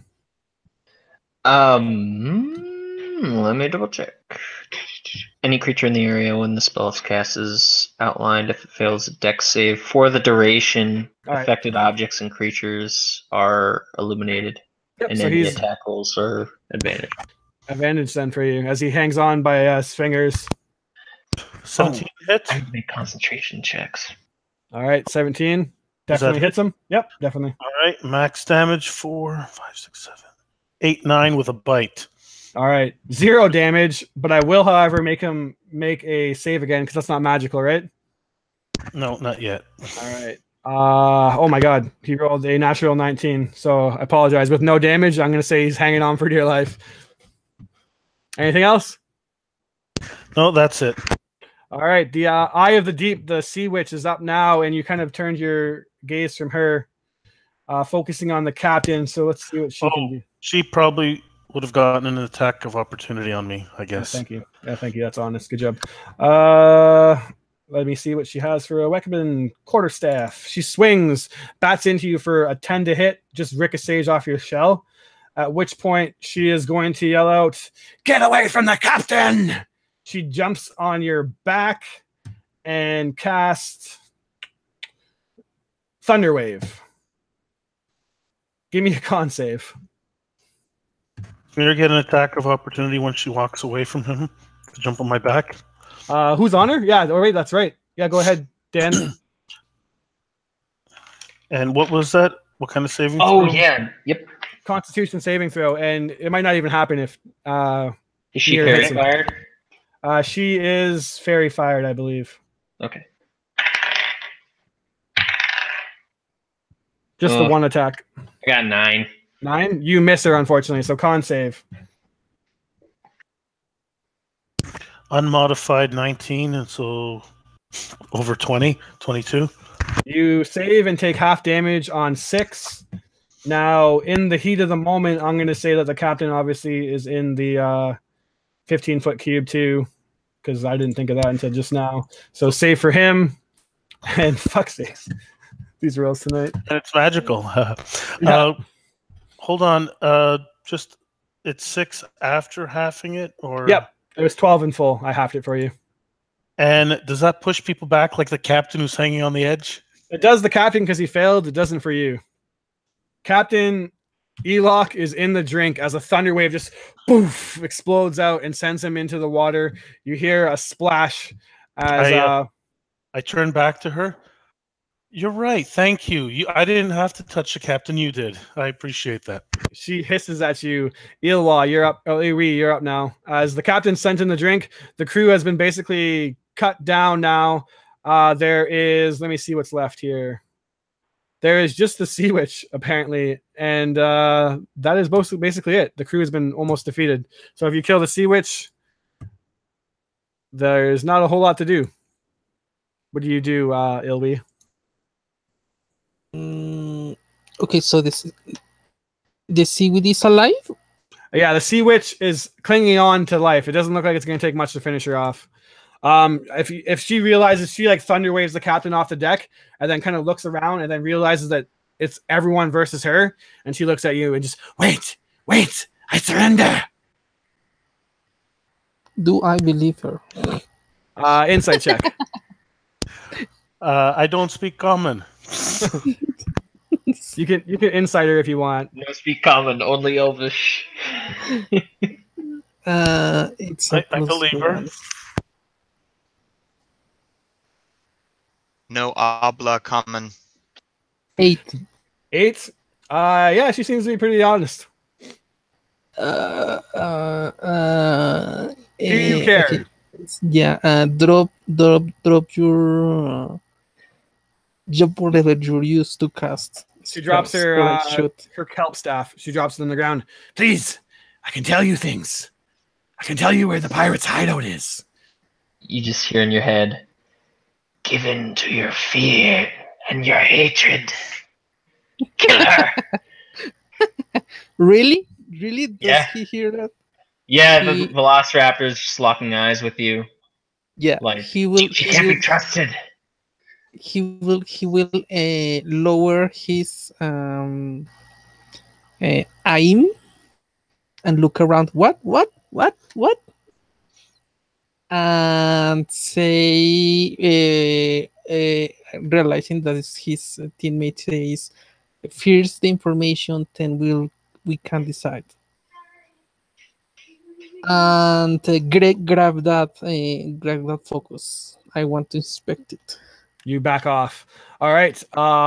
With Ilwi sitting back, most of the crew either knocked unconscious or surrendered. The captain's in the water, so it's going to take him a while. You see Ordame and the rest of the crew basically tying up any survivors. There's only about 4 that were left that weren't killed and knocked unconscious. And then, yeah, they look at the Sea Witch, and I will put it over to Mir's up next as they are like discussing on whether they trust her or not.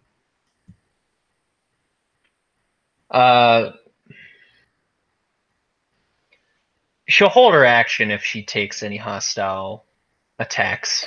She drops to the ground and starts to grovel. Please, I can be of use to you all. Just start speaking. Speak, she hears in her head. She will start to yammer on that there's a pirate hideout at Jahaka's anchorage. It's our base of operation. And then obviously anyone that would have a map, she would point out and just this is where we all hide, where we all congregate. Numbers, weapons, special defenses, magic, everything. Anybody else want to do anything before we go? As she's starting to spill stuff. Rolo, you're up next. I'll give everyone at least one action. I just sort of stand against the railing, kind of like, okay. And I sort of look out. Do I see where the captain is in the water? Perception check.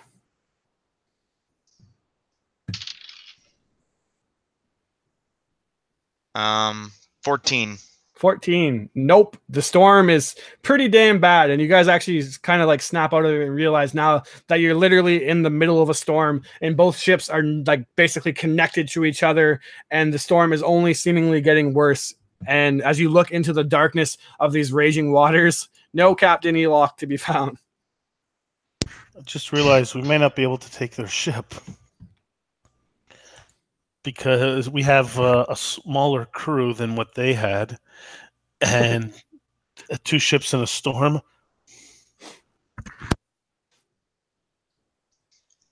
Well, it's worth a shot.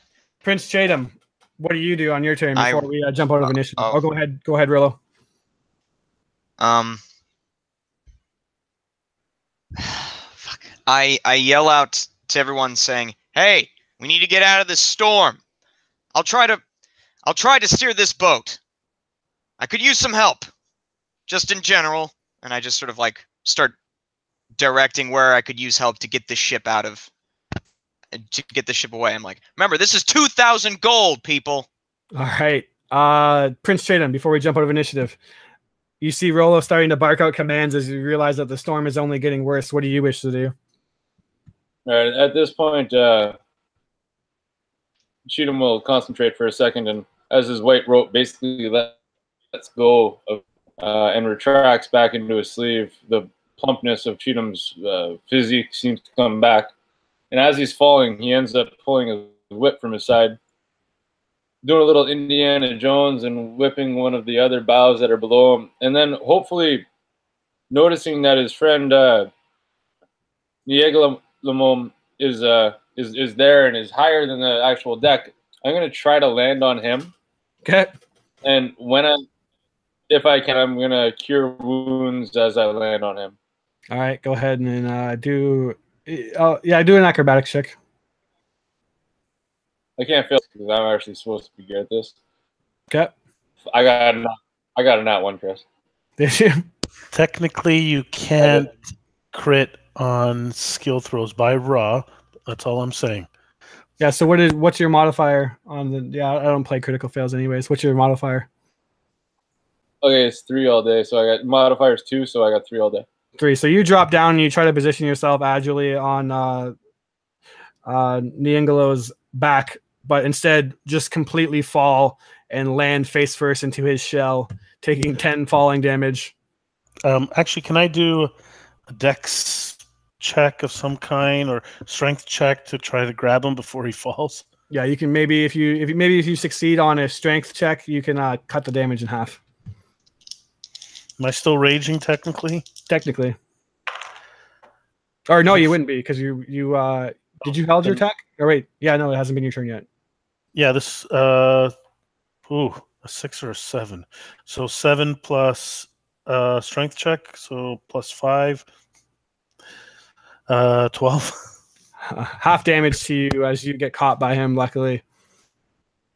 So, all right, so as I'm sure this hurts quite a bit when I get caught, I'm gonna look up at my giant turtle friend and just kind of pat his cheek. And when I pat his cheek in satire, I'm gonna cure his wounds, hopefully, and just do the cure wounds really quick if I'm allowed. Perfect. Go ahead. So while you're rolling that, just type it in the chat what you heal, just because I don't want to go beyond too much further than this. You guys are basically faced with a choice now. The pirate ship needs at least 10 to commandeer it, and it's injured, and it's a bad storm, but that's your paycheck, and you lost the pirate captain, seemingly. So you either operate the injured galleon and try to make it back through the storm, or you go back on the Brazen Pegasus, which is in better shape, less people to crew it, but you fork out on your paycheck, besides whatever hordes you can find. Actually, can I call out, what's the first mate's name? Grig. Greg, can we get you over here? Yeah, he comes over. Now, the Brazen Pegasus still has its 6 crew, and Grig and Ordame. That's why if we get the first mate telling us what to do, explaining to us how... Yeah, we still got to do the checks, but... You still need 10 strong. Captaining as well. Yeah. Sorry? You'll still need 10 strong to operate the galleon. So, Chris, what if I turn into a giant spider? A giant use, like, the web to do stuff. Would that be able to do the work of more than one man? I would say that you would go into the skill check and be able to try that.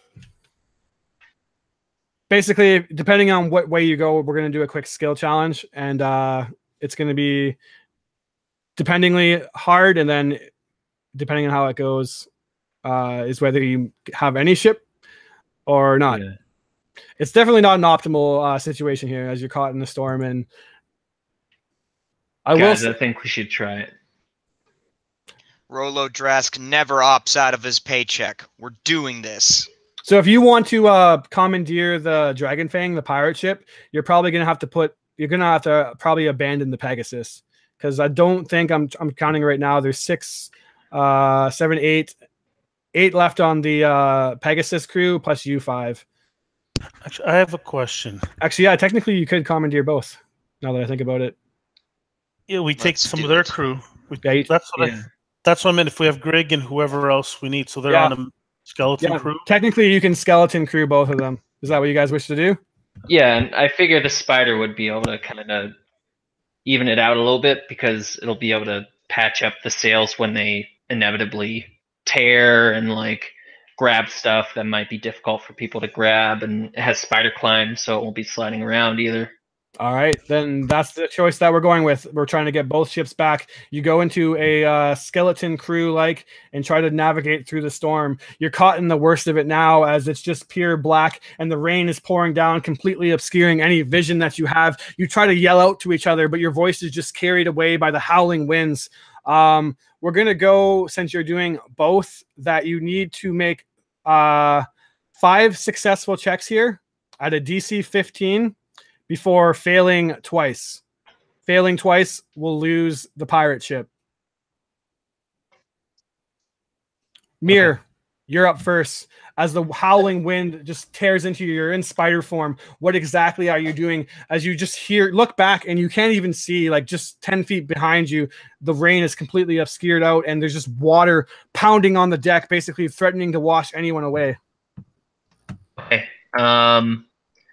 She is going to use a spider climb to go up into the sails and basically patch up any tears that the wind is going to punch through it with her webs. Okay.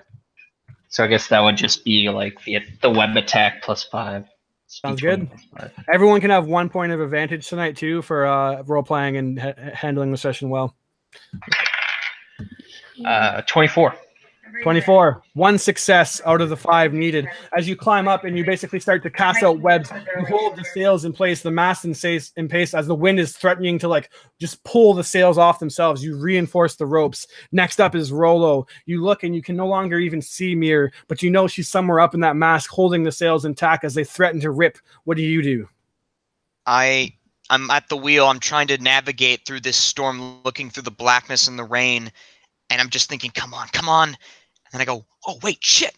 And I reach into my pocket and I pull out the spyglass. Hey. And I want to use perception to try to navigate out of this, to help navigate out of the storm. Go ahead and do so at advantage for creativity. Hey.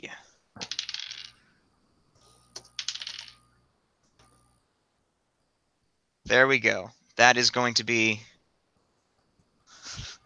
That's going to be a 26. 26, a crack of lightning hits just in front of the big dragon fang, this galleon, and you see at the last moment this jagged rock poking out from the sea as a wave carries you down. You shout out to the captain, who's literally, or Greg, who's taking the wheel just beside you, and it takes everything in your power to just yell, and you actually damage your vocal cords just for him to hear you, but he does at the last second, jerks the wheel out of the way, and you just narrowly miss the rope. 2 successes as Prince Chatham is up next. You're rocking up and down, 20-foot waves threatening to capsize you, Chatham. What do? I'm going to use survival. I can't be too small and I'm not strong enough to really help with much, but I can tie off all of the crew to the main sail so that everyone's attached to ropes so nobody can get blown overboard or anything like that. Okay. Go for it. And that's a 21. All right, 3 successes. As you go, a wave crashes over and threatens. Your feet start to slip from underneath you, but you have a rope tied around you. You get dragged down the ship momentarily, but collect yourself, the rope tensing. You start to pull yourself up the ship, and you throw out what rope you have to other crew members to tie themselves down. You look over, and you see the brazen Pegasus. When you're riding it, it seemed like a pretty decent-sized ship, but as it's on one of these 30-feet waves now, it just looks like this small, tiny sailboat in comparison. But 3 successes as Nangalo. So far, throughout the chaos, you've managed to band together and pull this skeleton crew good enough to keep the ship sailing. 3 successes. What do you do? I hope if there's any, I guess when they swing, I don't know my nautical terms. When they swing the cross mast, I don't know. If they swing anything around, and I try to use brute force to swing it around to something faster, like to help change the direction of the sails. Athletics. All right, and I'm using advantage with the inspiration. All right, good luck. 22. 22. 4 successes. You see that one of the basically one of the cross beams or whatever threatened to actually like start pulling the other way. Mir, although she's like reinforcing the sails or whatnot, the wind is just too much and it starts to crack. But you go and you grab onto one of the cross beams or whatever, and you hold it with everything that you got, standing there flat-footed, and are able to keep it from breaking. One more success as Ilwi, and you guys have sailed through the storm. Ilwi, what do you have? Question. We're only sailing on one ship, the other we left behind, right? No, the Ordame and a couple of crew, basically the bare bones, okay, stayed by and started to float the Pegasus. So I can cast through my familiar spell, and light is not concentration. Okay. Wait, but one cancels the other. So I want to switch back and forth between my familiar and this between one ship and the other to keep the lights on like the previous one. All right, with Arcana. Give me an Arcana then. And I roll a 26. Beautiful. Nice job, guys. All right. It is a long 4 hours sailing through the thick of the storm. There's so many moments where people are threatened to be thrown overboard, where you're threatened to run into rocks. Pretty much any one thing could have went wrong, and it could have spelt disaster. But nonetheless, the waves start to grow calmer. The sky turns from black to a light gray. Then finally, the sun pierces through this dark cloud above. And just like that, the storm is over.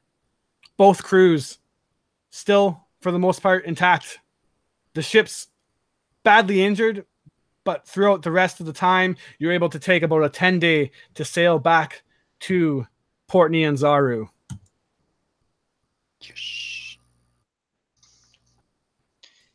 Did you ever find out what was in that chest? Oh yeah, we gotta check that. Yeah, I bet it's like a magic weapon. Oh yeah, like that would have been useful. Yeah. Make an offer. The bay. Yeah, I try to pick that lock because I got those thieves' tools.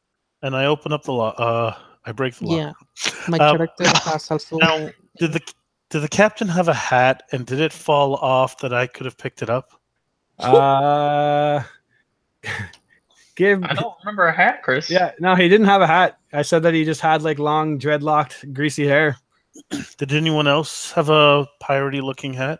Rollo had a nice I feathery do, hat. but you can't have it. One way to find out. No. Any patches? Any eye patches? Give me a quick perception check. And then Dan, I think I heard you say something also, Dan, D or Chatham. But go ahead and roll me a perception check really quick. 24. You know what?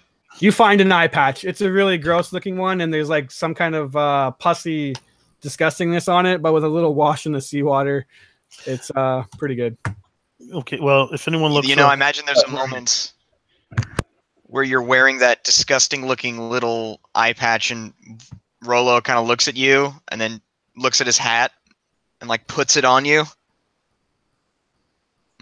You wear it better than I do, and then I walk away. Pirate hat added to the inventory.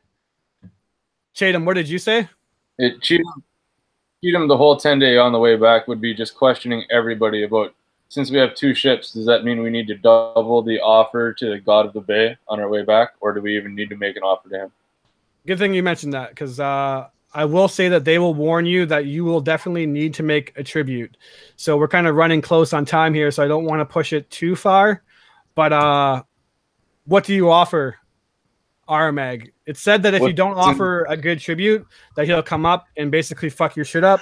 But if you're generous in your offering, I knocked the witch over the head, knock her out, and after stripping her of anything of value, I toss her in as part of the tribute. You hear that dragon turtles are, or at least this one in particular, is exceptionally greedy and likes shiny things, not disgusting old sea witches. Well, I'm telling you, throw the chest in after her. It's part of the tribute. Perfect. No, we have the chest. To the chest, and then throw them both in. Can we check what is in the chest? So there's a shitload of stuff in the chest, which I'll basically post after game, just because I don't want to hold up too much. But in terms of what you do find in terms of gold and like rubies and whatnot, you find about 1, 2, 3, 4, 5, 6, 7, 8, 9, 10 like gemstones worth about 50 gold each. You find 40 gold and 2,000 silver in the sunken ship chest, and about 100 gold in actually 200 gold and a shitload of silver and copper in the Dragon Fangs hoard. What I will need to roll maybe to get an estimate of how much wool we have to share with the giant thing Insight. in the water. Insight. Feed me 21. Ingalo. What do you think? Natural 20. Natural 20, 21. Perfect. Natural 20 realizes that if normally it's expected that you donate at least half of what you have been found, but if a persuasion check is made, the dragon turtle can sometimes be negotiated down or deceived. Persuasion? Who has persuasion? I can give guidance. It doesn't necessarily speak very many languages, though. Actually, dragon turtles speak or understand common, draconic. Yep. Or something. I had it at one point, but I'm also going to say that it speaks the language that you speak, Ningalo, for sure. Yeah. Celestial, Common, Draconic, Elvis, Giant, Primordial, and Thieves' Cant. Hopefully we can both make perceptions, because mine wasn't very good. Or persuasions. All right. So I'll say, Nangalo, you can roll at persuasion just so we can kind of fast track this as we hit the midnight. Can someone give me advantage? And you got guidance and advantage. Oh, okay. I'm still gonna fail though. I believe in you. I got a -1. Aquan and Draconic is what it speaks. So I'm probably the only one, unless someone has Draconic. The game ends with us all getting killed by this dragon turtle. Okay, so that's a natural 1. Oh no. And that's a 4, 5, 6. 6 minus 1, 5. So it tells you that it wants 400 gold, or it's going to sink both your ships. I say it wants 500 gold. Yeah, just dump the gems in. Can you dump the gems in? Does anyone dispute this? As this monstrous, like mountain-sized dragon turtle does come up, tries to negotiate with Nangalo tries to negotiate with it, but you can just tell it goes brutally. And Nangalo turns around and says, 500 gold. Which gems are? I will take if there is a pearl on 100 gold pieces. My character will take it, so it's 400. I actually said all the gems. You don't know how much he asked for.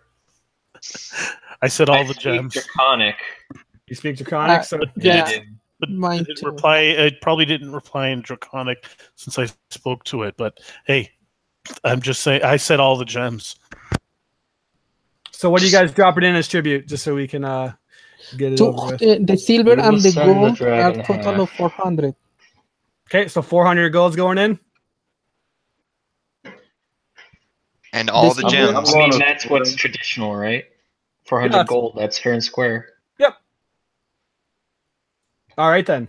You drop it in, and 400 gold less. It's probably a mere fragment of what you're going to get in terms, because you did return the ship.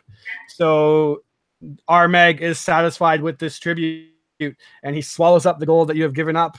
And you guys sail into the Bay of Chult, heroes for capturing the Dragon Fang. Although Captain Eelwalk Whether he survived or whether he didn't is yet to be seen. No mere mortal could survive a storm like that. But nonetheless, we'll find out riches will in the be sequel. given. Exactly.